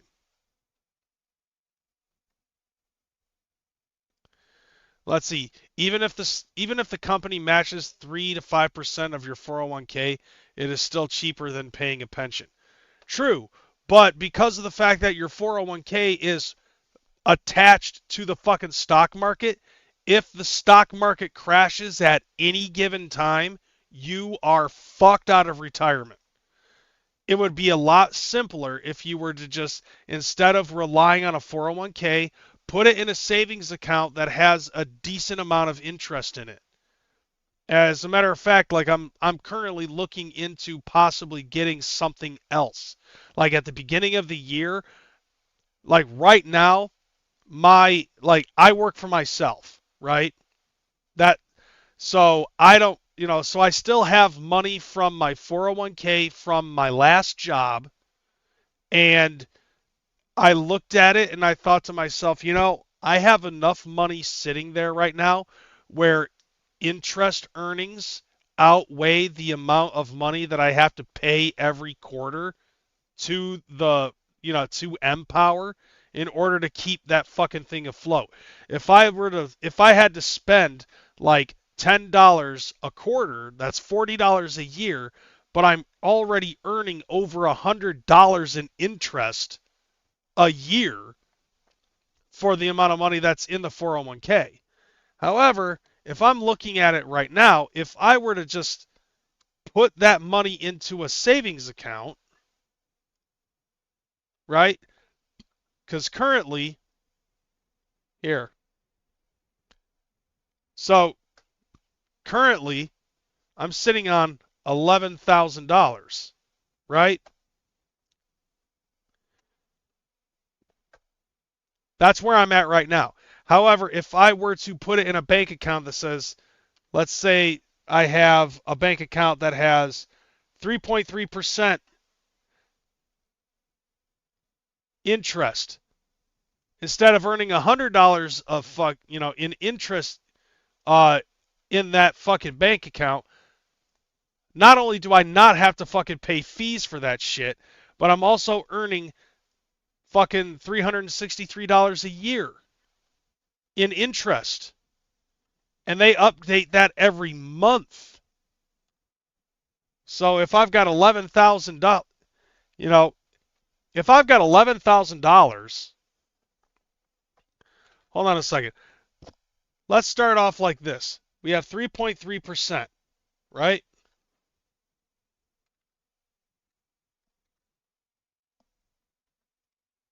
God damn it.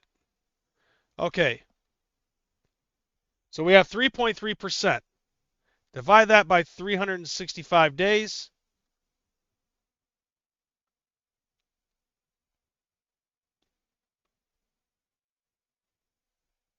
Something's fucking up the math here. Okay.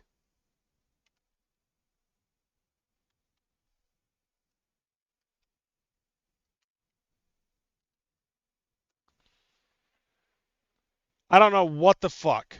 Oh. I fucked that up. Okay. I said times 28, right? So there's that. And for every month, I'm sitting at for the first month, I'm sitting at $11,000. That's like $27. That's $27. That's approximately $27 a month, right?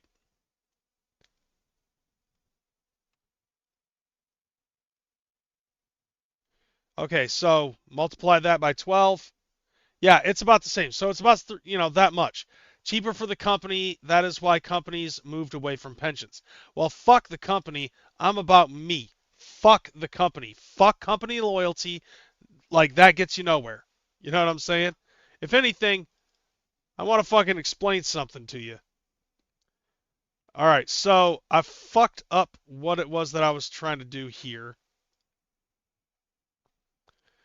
There was one last thing. Let me. Oh damn, I fucked that up. Yep, I totally fucked up what I was gonna do. Hold on a second. Let me see if I can get back In to. 1929, the stock market crashed and America entered the Great. Okay. This means that when the market crashes, it directly destroys the retirement savings of more than half the country. There's no insulation, no buffer. Everyone suffers immediately. The banking sector in 1929 was fragmented across thousands of small banks with no federal insurance. When the crash came, banks failed because depositors panicked and withdrew their money. The lack of deposit insurance meant that bank failures wiped out ordinary people's savings. In 2025, we have FDIC insurance that supposedly protects deposits up to $250,000, but the FDIC has only about $125 billion in its fund, while insuring approximately $10 trillion in deposits. If multiple large banks fail simultaneously, the FDIC fund is laughably insufficient. The government would have to print trillions to make depositors whole, which would destroy the currency through inflation. Either depositors lose their money through bank failures, or they lose their money through inflation. Pick your poison. The Federal Reserve in 1929 had credibility and room to act. They'd only been established in 1913, 16 years earlier, and hadn't yet destroyed public confidence through decades of boom-bust cycles. They could have cut interest rates more aggressively, but didn't understand what they needed to do until it was too late.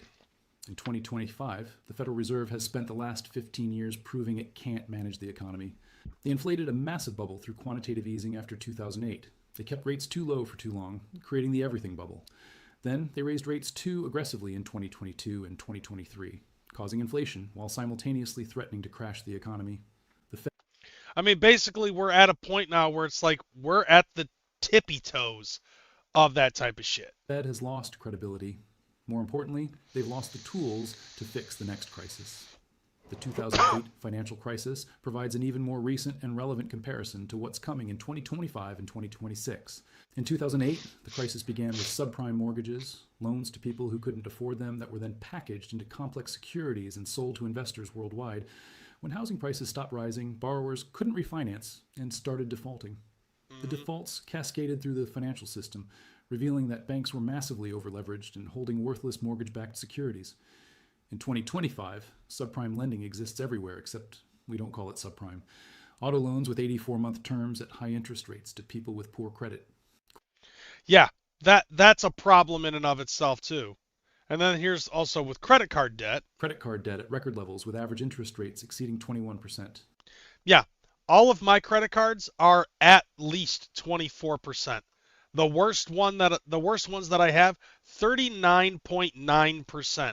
And at this point, it's like, okay, look, if I were to start slowly paying those off, which I have a plan on how to do that, I can eventually start calling these companies and telling them, look, just for the sake of loyalty, I've been loyal to some of these companies for a while, and my credit score is doing good, and I would like to renegotiate my contract, and we can work things out to try to get them to whittle down that interest.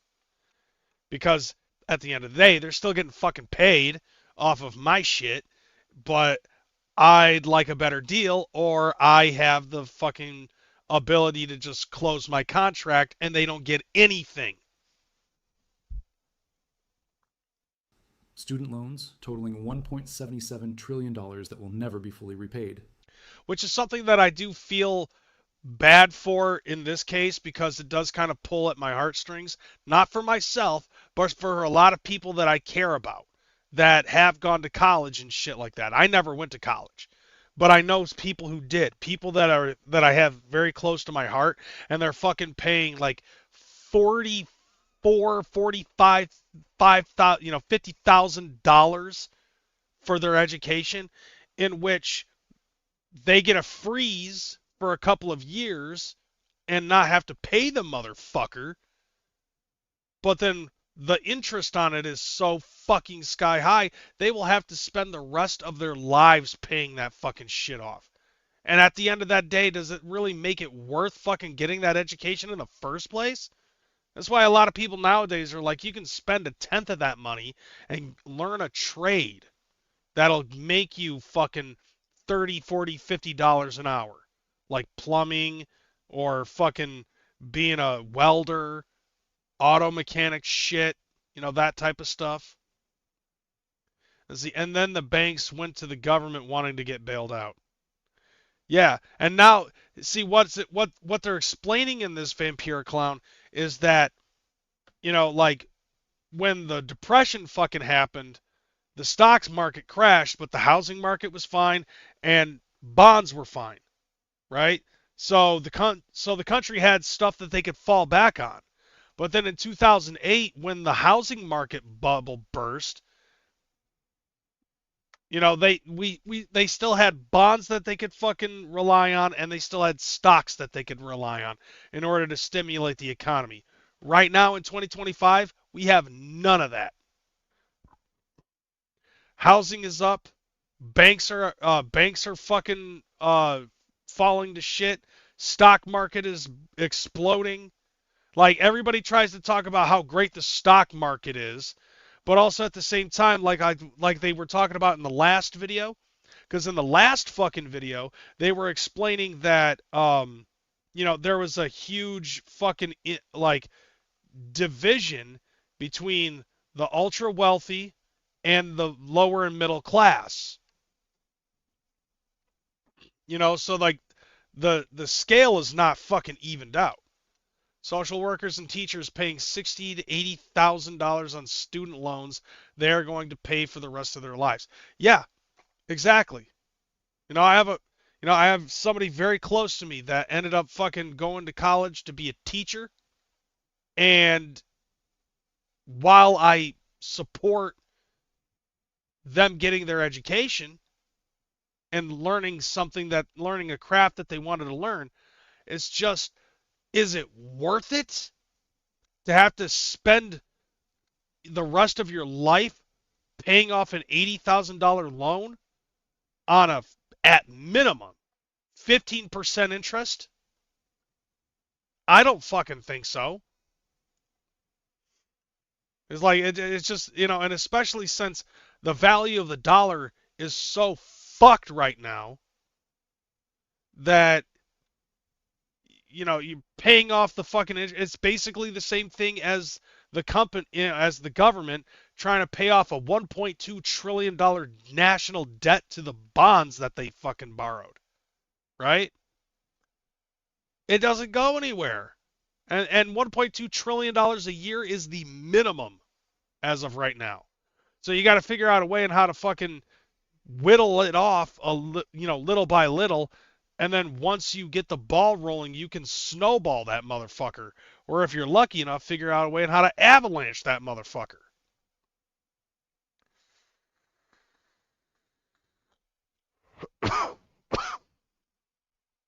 It's sad what's happening to honest, responsible, hardworking Americans. There is no escape. Like we as the proletariat or the peasants. Like, we as regular, hardworking Americans in the middle class and the lower class, we can't do anything government-wise. The only thing that we can really do is figure it out for ourselves. And as of right now, me personally speaking, it is, as of right now, an absolute blessing that I still live with my parents. However, I am currently on the tick. So I have a certain amount of time that I have to pay off my credit cards and save up money for a house in order for me to move the fuck out of here. In all honesty, I'm kind of hoping for the housing market to crash again, because I really don't want to have to spend money to pay for a fucking house that's like for $500,000 that's not even worth a fucking $500,000. Right? The house, like this house, I think my parents got it for like $55,000. Right? The house is worth 10 times that now. I mean, it's a nice house and everything, but still, it's not actually worth that much. And, like the amount of money that everybody's fucking spending on shit, we shouldn't have to. It really chips away at your dignity, knowing that there's only so much that you can do to get ahead for a little while. The cost of basic independence in America is demoralizing. It really depends. But me personally, like, I try not to focus on the negative aspects of it. I try to be grateful for what I have. I really do follow that law of attraction shit, and I do feel like that the universe is on my side with this one. Because now, after, I've already, and you might want to be careful. Charlie Kirk used to tell people to skip college and go to a tech and learn a trade. Team Blue doesn't like people who use logic. Well, fucking shoot the messenger, I guess. Because I'll fucking preach the shit. I am Charlie Kirk, motherfucker. Just a little bit more vulgar. I'm the clowny fucking daggers version of Charlie Kirk. So I will tell people that. If it's something, like, it's wiser to fucking do that. I'm not saying you don't have to not go to college. Because like I said, I have friends and people that are very close to me that do attend college, and I'm very supportive of it. But you've just got to understand. You have to understand the laws of fuck around and find out when it concerns that finance shit. College was not meant for me. That's why I never went. It's not for everybody. But if you feel like you can figure it out, more power to you. Corporate debt that quintupled from $2 trillion in 2008 to over $10 trillion today as companies borrowed at low rates to buy back stock. The leverage in the system in 2008 was primarily concentrated in housing and mortgage-backed securities. Banks like... Dude, what fucking drugs did your fucking AI take before making these photos? Like Lehman Brothers were leveraged 30 to 1, meaning they had $30 of assets for every $1 of capital. When those assets declined, even 3%, the bank was wiped out. Lehman collapsed in September 2008, triggering the worst financial panic since the Great Depression. In 2025, leverage isn't concentrated in one sector, it's everywhere. The derivatives market now exceeds $600 trillion in notional value, 10 times global GDP. Most of these derivatives are interest rate swaps and credit default swaps that would explode if either interest rates move dramatically or if major corporate defaults begin. The interconnection means one failure triggers others, which trigger others in a cascade that can't be stopped. In 2008, the Federal Reserve had powerful tools to address the crisis. Interest rates were 5.25% when the crisis began, giving the Fed room to cut all the way to zero. This stimulated borrowing and spending, helping to stabilize the economy. The Fed could also implement quantitative easing, buying trillions in treasury bonds and mortgage-backed securities to inject money into the financial system. The Fed's balance sheet went from $800 billion before the crisis to $4 trillion by 2014. Okay, I'm already lost at this point. Basically, to make the long story short, if things don't fucking turn around, this country's fucked. And by the way, like I wanted to fucking say this, and this is probably going to be the last thing that I want to talk about.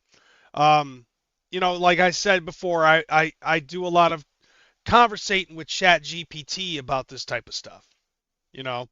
I was like, I ended up asking it. I was like, okay, look, we're $36 trillion in debt right now. We have to pay basically $1 to $1.2 trillion a year before we pay anything else off. We have to pay that interest on the bonds that we fucking used to stimulate the economy and all that other shit, right? So it's like, okay, where do we go from here? What do we do with this fucking, how do we take care of this shit? Inflation's out of control. Stuff is worth less than what it actually is. We're overspending on everything. The $5 footlong is now $15. What used to be a $3 fucking value meal at McDonald's is now fucking $15. Like, how do we fucking get out of this? And of course, ChatGPT was just like not giving me any answers. I was like, okay, look, Trump is working deals with other countries to try to get fucking more money for the tariffs and stuff like that. He's the king of the art of the deal. And he's going to fucking strike up a deal with a lot of these other leaders. And then at the same time, we have our government finding wasteful spending via Doge and finding wasteful spending in our own fucking budget. And that's going to save fucking money. And I was like, so we could use that money and reallocate it into the fucking national debt, and we could give more than just the minimum interest payments and start slowly whittling away all of that shit. The longer, the shorter of it is, there's no factual evidence because there were no... What? No, censored. Fuck your censorship. Just say it. I am not a PG fucking show. You don't have to call it a pew-pew either. You can call it whatever you want. Gun, heater, blicky. Fucking calling it a pew-pew. Are we in 4th grade?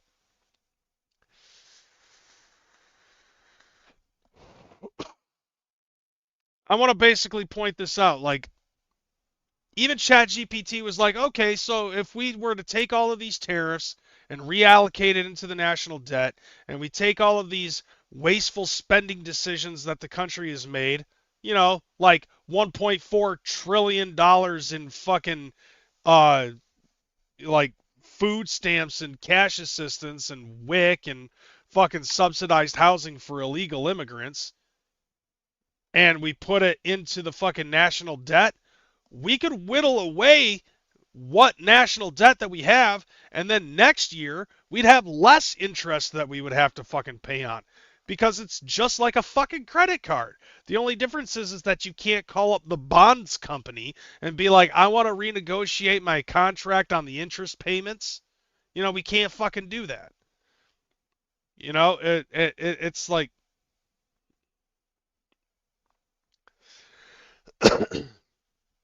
or sending billions and billions of dollars to Israel for no fucking reason. I think honestly, I do believe that there was a reason for that. I do believe, if I'm not mistaken, they were our allies. I think that's basically, it's like, okay, what's the phrase? Who loans you money, homie? Who owes you cash? Who taught you how to use the bong for the grass?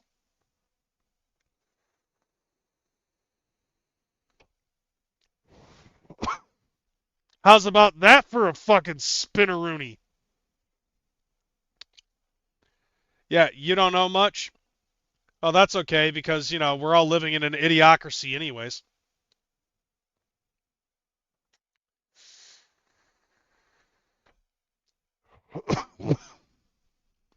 And this is another thing, speaking of ChatGPT and my conversations with them, something that I actually wanted to point out. So, idiocracy is supposed to be a fucking satirical thing, right? Somehow, basically the joke ended up becoming, all right, we fucking somehow turn this into a documentary, right? And I was like, I remembered this theory that a friend of mine had. You remember sometime around the 2000s when like Zombieland came out? You know, like, and then there was a whole bunch of these other zombie movies that fucking came around, and it was almost as if, like, my one of my best friends ended up having a theory that it was basically if we watch enough of these zombie movies and shit, we're gonna be desensitized when zombies are fucking around. Although I think he meant literal zombies, but if you really think about it, go to any major city, I guarantee you that there's a fucking shanty town that's full of homeless junkies. The video that I showed you a long time ago of Portland, Oregon, and what living situations they have to fucking go throughout all of that shit. Let me see if I can re-find it. But yeah, like the living situations that are going on in Portland, Oregon is just fucking insane. Still trying to see if I can find that video.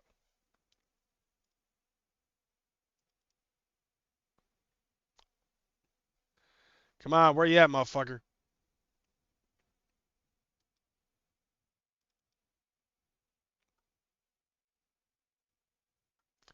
Ah, here we go.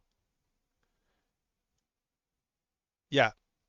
So, we're going to reiterate this, the What's Going On in Portland video. It's Thursday morning, just a few days after the governor and our senator was here in Portland stating everything is fine. We are not a hellhole. We are not a war zone. So I'm going to walk through Portland and just see if that's the case. Behind me is a homeless woman injecting heroin into her foot. Yep.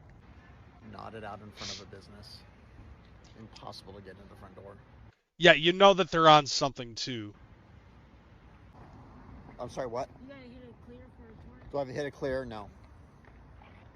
Meth. A homeless sweep that happened yesterday. The tent here moved right there. Yep. You to leave the fucking bitch. Hey, when is the last time an outreach worker ever asked you? He's giving him a fucking lighter. What? You just think that he's just got fucking crack on him or something. If you wanted help. Never? Yeah. Has anybody ever approached you and offered you help? Meth head.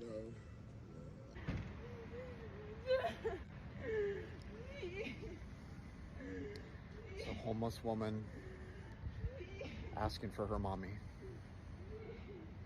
Yep. Under a blanket, smoking fentanyl. Somebody's under there. And they may be alive. Who knows? This homeless woman behind me has lost both her legs on the streets. It's face down on the cement. Behind me is a severely mentally ill homeless man who's been on the streets for about 10 years. Cannot take care of himself. He absolutely needs to be committed, but he's not. This is a homeless man on meth yelling at the construction workers. Very symptomatic, chemically induced psychosis probably. Yeah.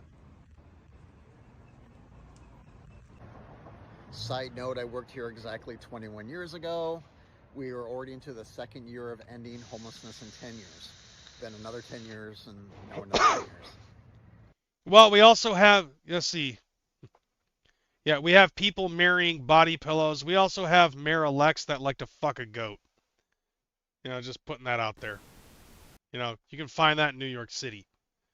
But, you know, like, but think about that. Like, okay, we've got that shit. But let's go back to this, because I was thinking about this shit, and I was like, oh, yeah. So, like, the shit that I was just showing you with Portland, right? It's like, when you watch a whole bunch of fucking zombie movies, you're going to get used to people that are fucking walking around like zombies. Most of them are fucked up and, you know, homeless and fucked up on drugs.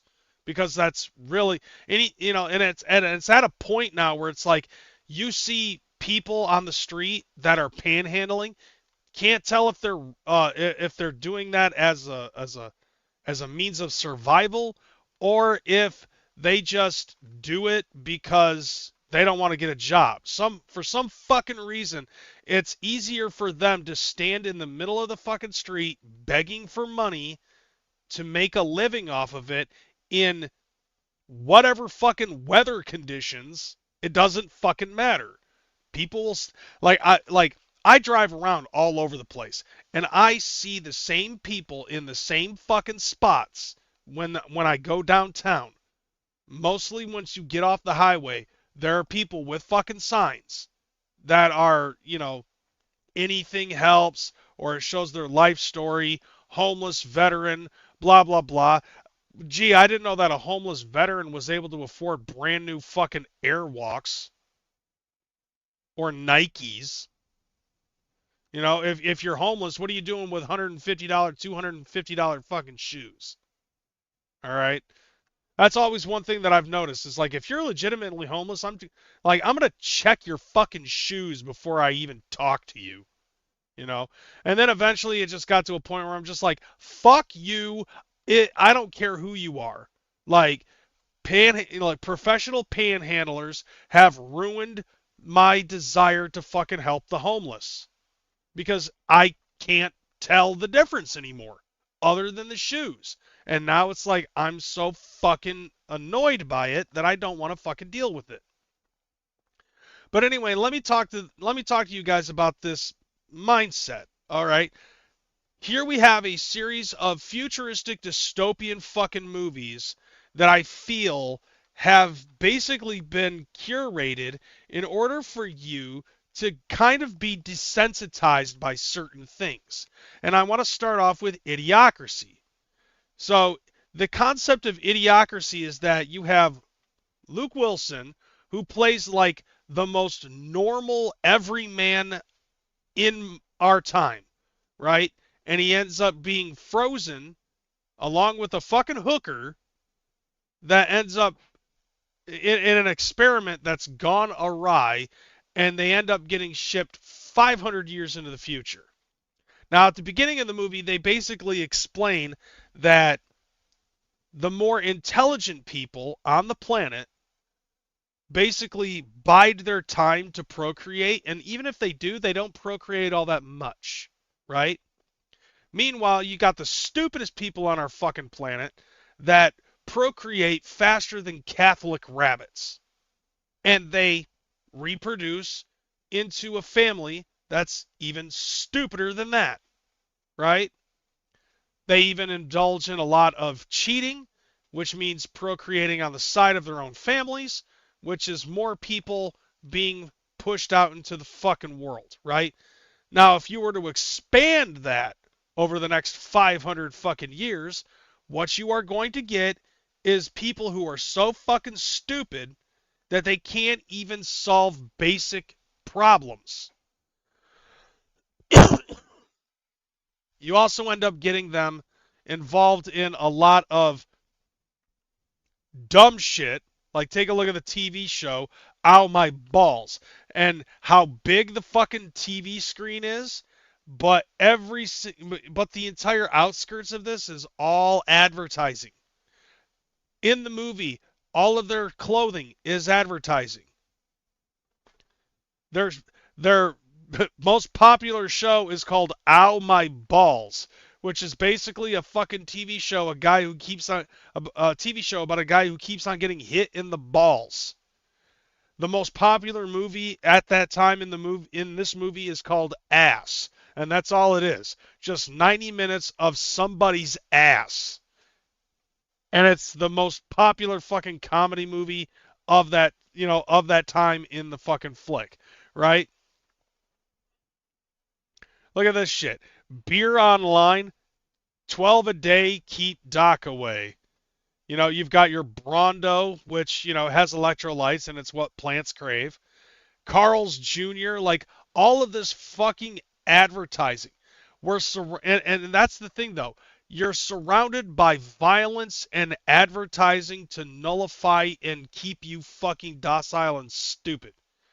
And what does the government think about that? And, well, a big fuck you, in all honesty.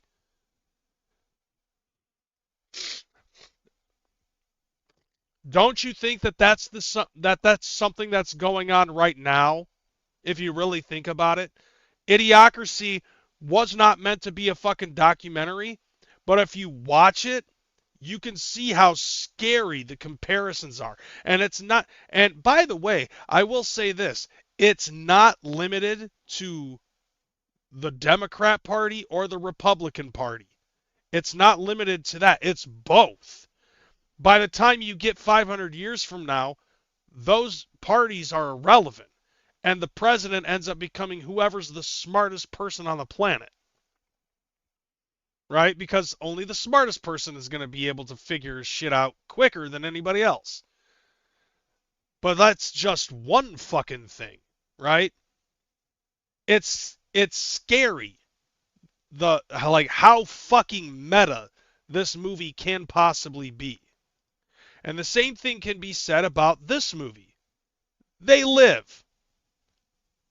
So I've recently watched this movie. Okay, so basically what this movie is about is it's about a group of aliens that have, because you can see the alien right here. So you have this race of aliens that infiltrated this country, and they basically put the veil over everybody. Everything that you consume and take in, whether it's food, advertising, television, movies, books, magazines, they all have a subliminal message that you can only see with a special pair of sunglasses. So you can see all of these different things. Watch television, obey, surrender, conform, stay asleep, buy this, reproduce and marry, stay asleep, conform, work, consume. This is your God. This is your God is on fucking money in this fucking shit. But the problem is that you can see certain people are the aliens, but the veil shows that they look just like us. They're the ones that are in control. They're the ones that are telling, that are creating these subliminal messages. And it's all around us. Here's the reality. Things like social media. Things like, and that includes this. In a way.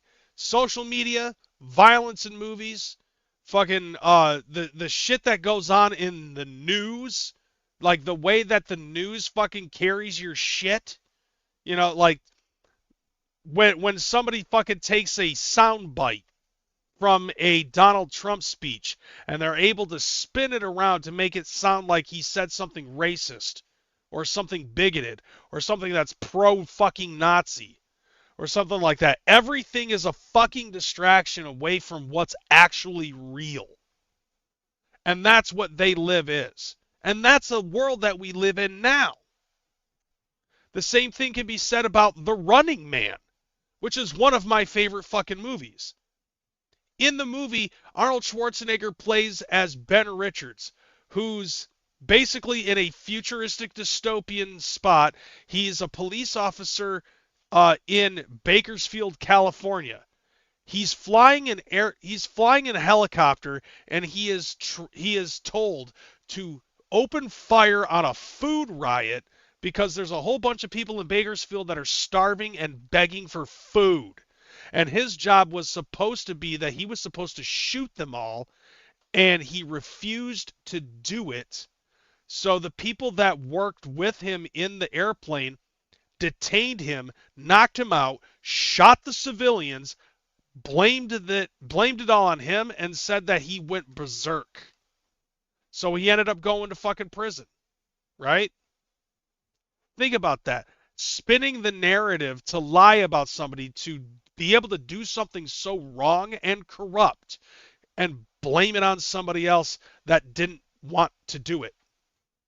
What does that sound like? That sounds a little familiar to you. It certainly does to me, especially with what's going on in the modern world. One man that I can think of where all of the people around him are doing all of this bad shit, and then they put the blame on him and say that he's the one that's trying to fucking doing it.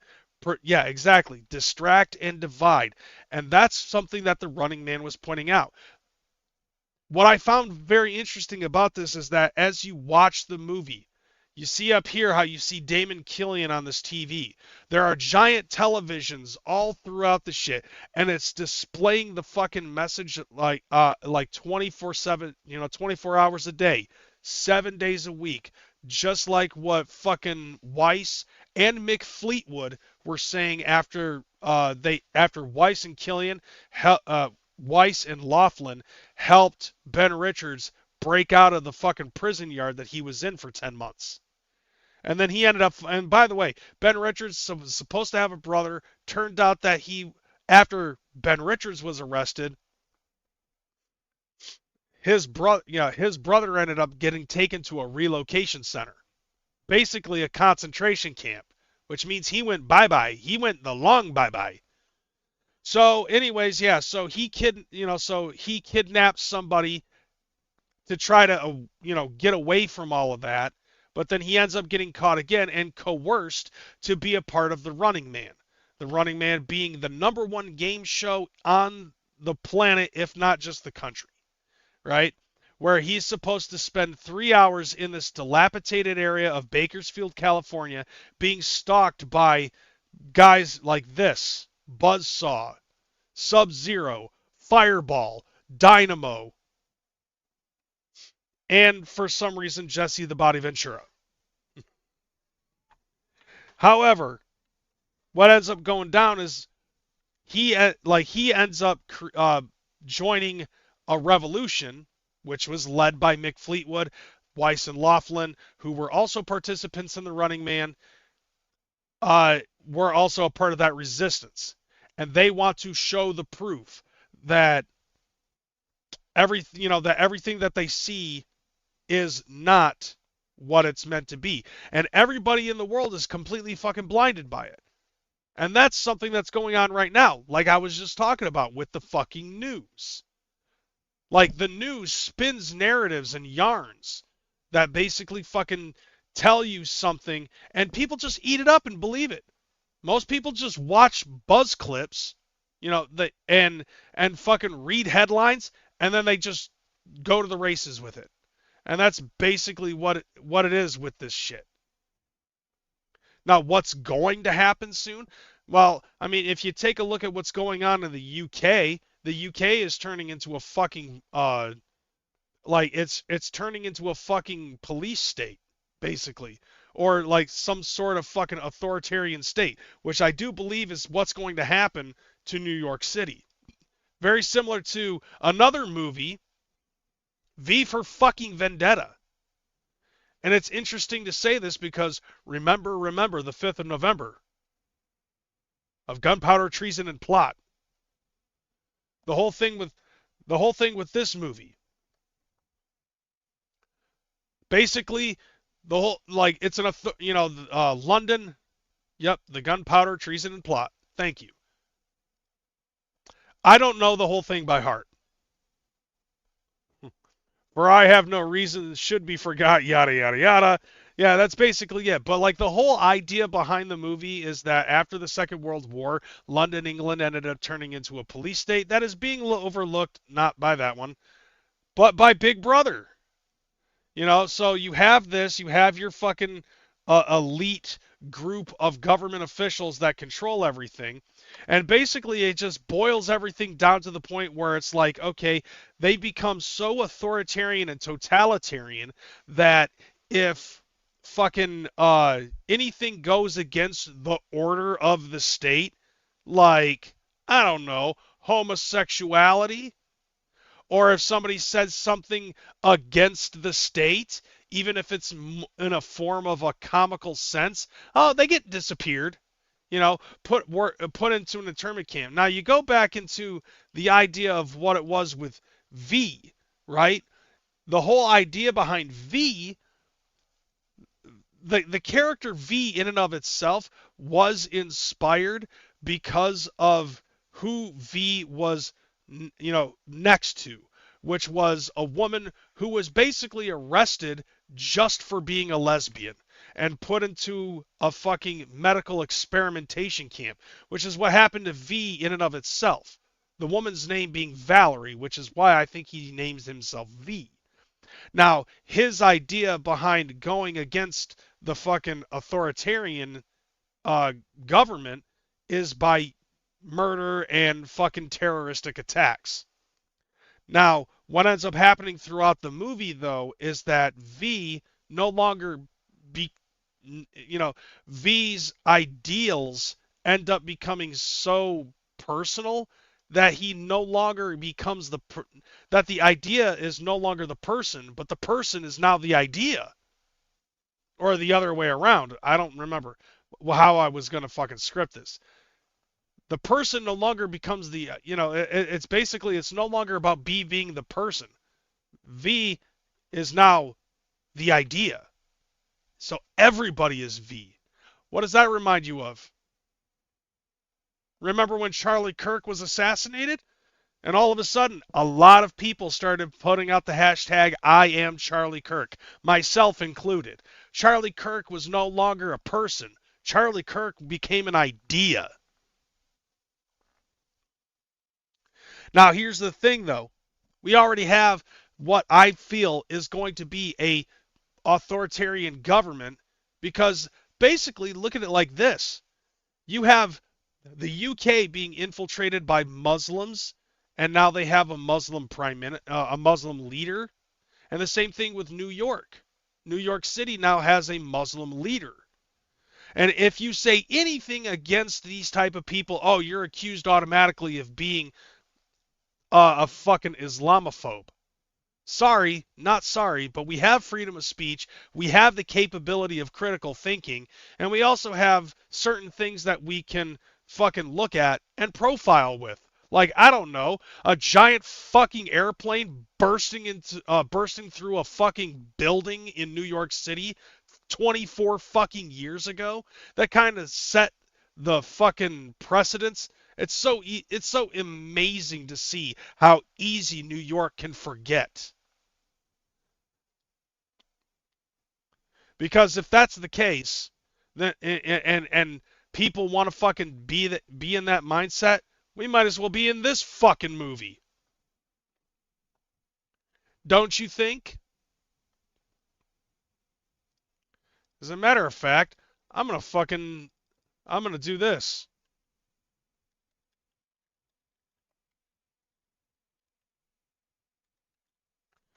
And I'm gonna make it a little bit spicy just for the sake of it.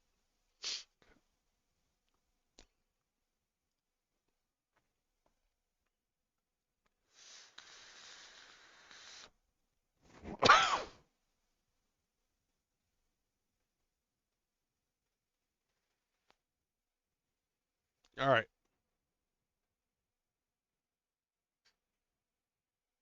You gonna start? Nope. That's not the one I wanted. Ah, this is the one I wanted. No, not you. Go away. Here we go.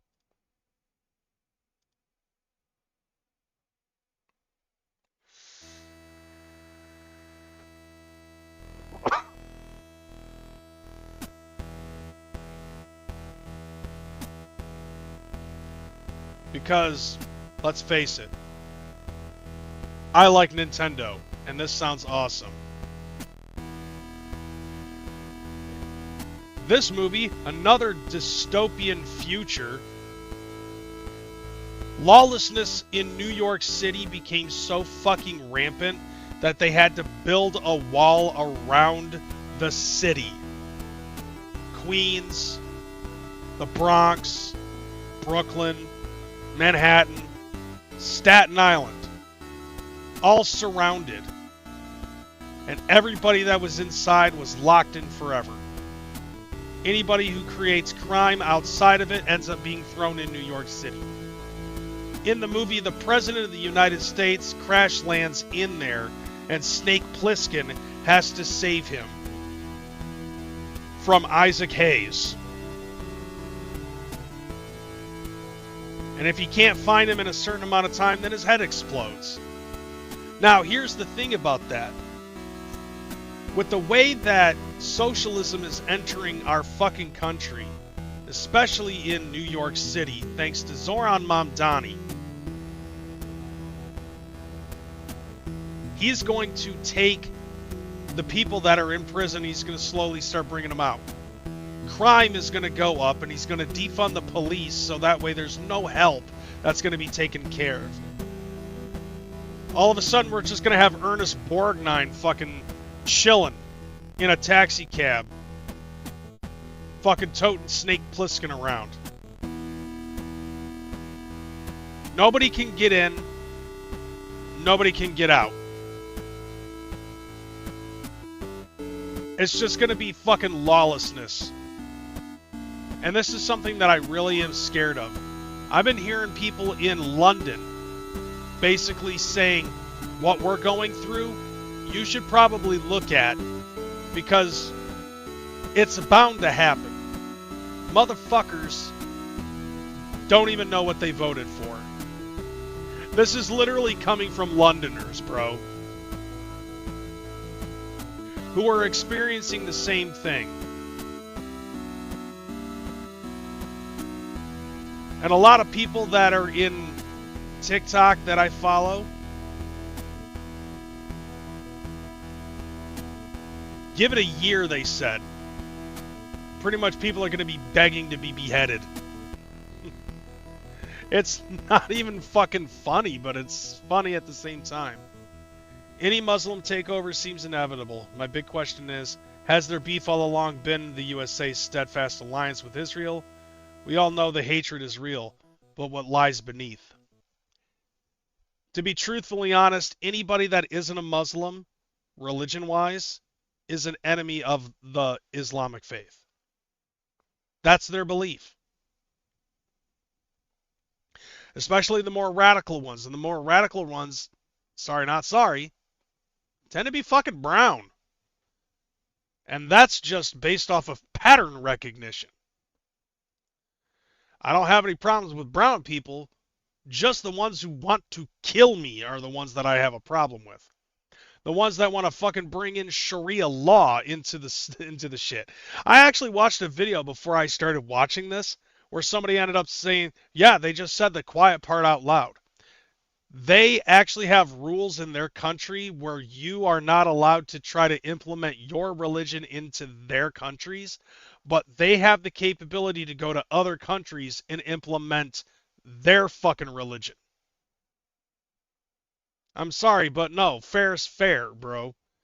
It's either you allow us to fucking talk about our religion in your country, or you just shut the fuck up. That's kind of what it is at this point. I understand that there's going to be people out there who are going to disagree with me on this shit, but patterns are patterning. And if you forgot what happened 24 years ago, then you really missed the fucking plot.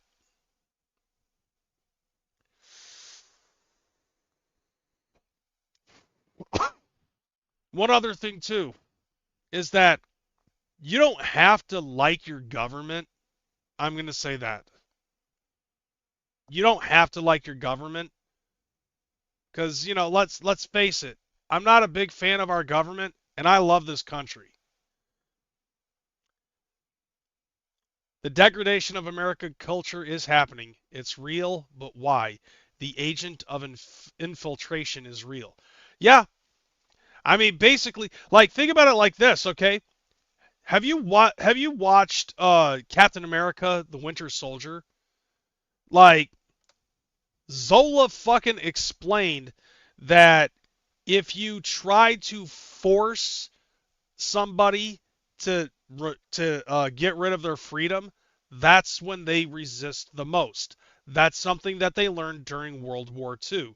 So basically, instead of forcing people into getting rid of their freedoms, you have to convince them that getting rid of their freedoms little by little is actually a safer idea.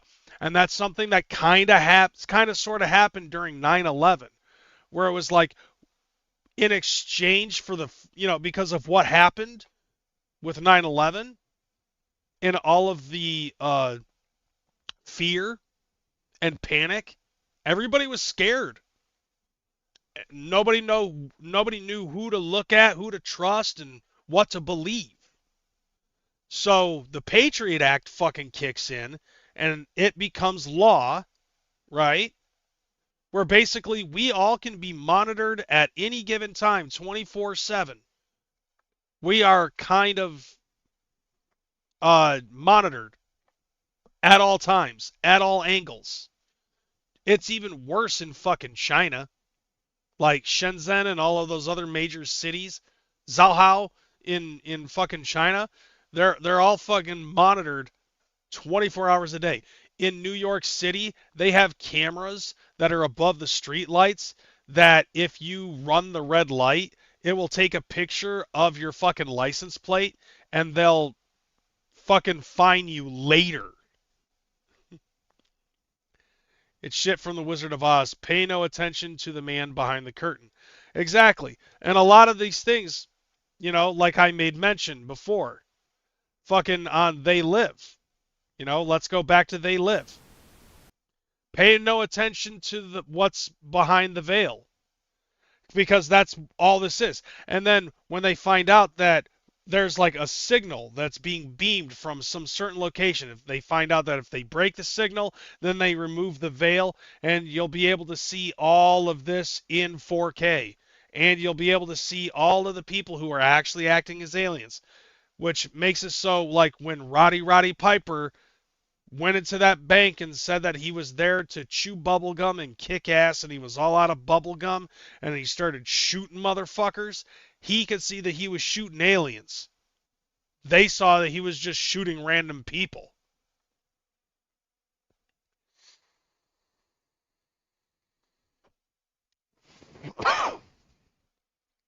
But in all honesty, this is the world that we currently fucking live in. Everything is telling you, watch television, be distracted, conform, surrender, stay asleep, buy shit, marry and reproduce, obey. Money is your fucking god. Like, this is the major fucked up shit. What up, Ava? Another Juggalo stream. Bro, I'm OG. I'm triple OG. I've been fucking on YouTube since like 2008.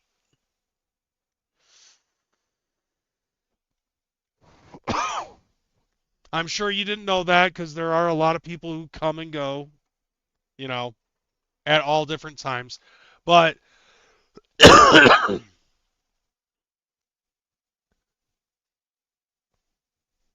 nice meeting you too. So like my format's a little bit different. Aside from talking about things in the Juggalo world, I try to piece it together with what's going on in the real world. Usually it's politically, and I know that that's something that not a lot of people really want to fucking talk about, but I feel like that it is something that we as a community really need to start paying attention to, because it does affect us. I honestly was very naive of thinking, hold on, I was very naive a long time ago in thinking that whatever happened in politics never affected me whatsoever until I started actually adulting and started looking around and seeing a lot of problems. And I feel like that this is something that needs to be addressed. Even though, like, I know that there's a lot of people out there who probably don't agree with me politically, but in this case, you take a look at this shit, like, let's face it, okay? And I was just telling everybody, this series of movies, all right, I'll show you the movies. These series of fucking movies literally are what we're currently fucking living in. Here's your homework, juggalos. Watch these fucking flicks and you'll see and you'll be able to see exactly the same shit that I'm fucking seeing. So there's your homework for the week. All right? We watch Idiocracy and fuck you. Ow my balls. All right? So, first off, watch Idiocracy and then start trying to pay attention to people when you talk to them. They sound retarded. Watch They Live And then start paying attention to the things that you see on social media. The fact that, on social media, television, movies, the news, books, magazines, whatever. Because you're going to see this shit. Watch The Running Man. And if you can get past the then you'll be able to see that you're being misconstrued by news media. You know what I'm saying? I mean, don't get me wrong, like I love YouTube. YouTube is entertaining, but it can also be distracting. And then I feel like that the most important one that you really got to watch is V for Vendetta. If you can get past how hot Natalie Portman is, even when she's fucking bald, and actually just, take a look at this shit, you know what I'm saying? To compare this shit to what's really fucking going on. Like, if anything, I would say when V for Vendetta came out, this was kind of an eye-opener for me. As a matter of fact, I'm trying to find a way to fucking watch this again.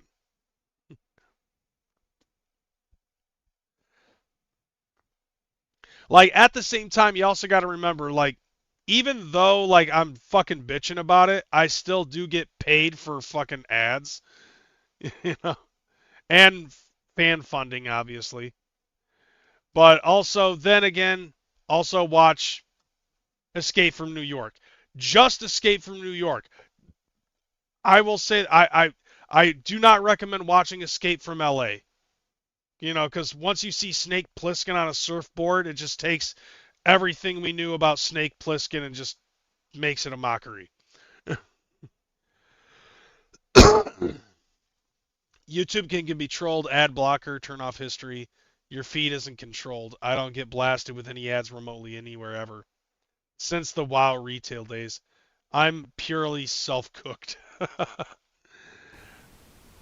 Not that one. That one.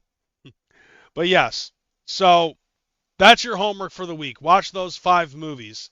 Idiocracy, They Live, The Running Man, V for Vendetta, and Escape from New York.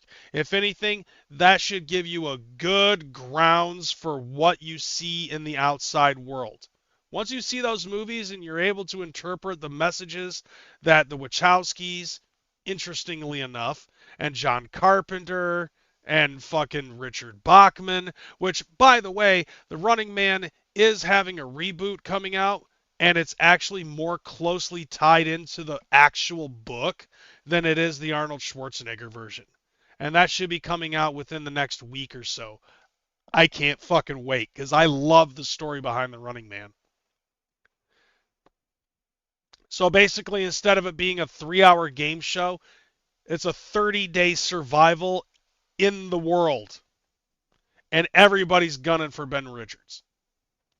So I'm looking forward to seeing that. I've already seen fucking Tron Ares, and that's basically about AI control takeover. Which, honestly, I think is kind of a fucking joke, but it is what it is.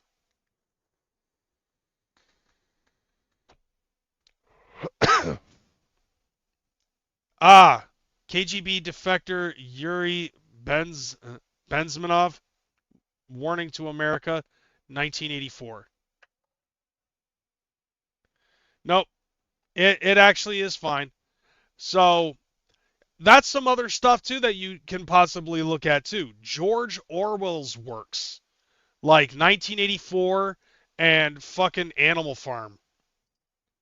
Like, those are some other things that you can look into. Whether it's the book or the movie for Animal Farm, it doesn't matter. But that definitely gives you a good idea of how socialism doesn't fucking work. There's a lot of things out there that says, hey, this is how you can prove that socialism doesn't fucking work. And just like I showed you at the very beginning of, like earlier on in this fucking episode, when I ended up showing you that opening for the story of Tetris that was done by Norm Caruso, the gaming historian. Love that dude. So definitely fucking a lot, like, it's a lot of homework, and I think that it's very fucking helpful. In a way, it's like there's a lot of fucking movies that are out there that really fucking warn you of some shit. So basically, once New York City fucking falls into a dystopian hellscape, by that time it'll be too late. You know what I'm saying? Are we going to be graded? No, it's basically hypothetical, you know. But it's in a way, it's like, okay, look, I can use these type of materials as a means to explain to you what it is that I'm seeing, and if you watch this, you might possibly see the same shit. Like you know, it's kind of like the same thing with we as juggalos when we're listening to Insane Clown Posse. A normie's only going to hear the cussing and the violence and shit, but we as juggalos are actually able to see the message contained within.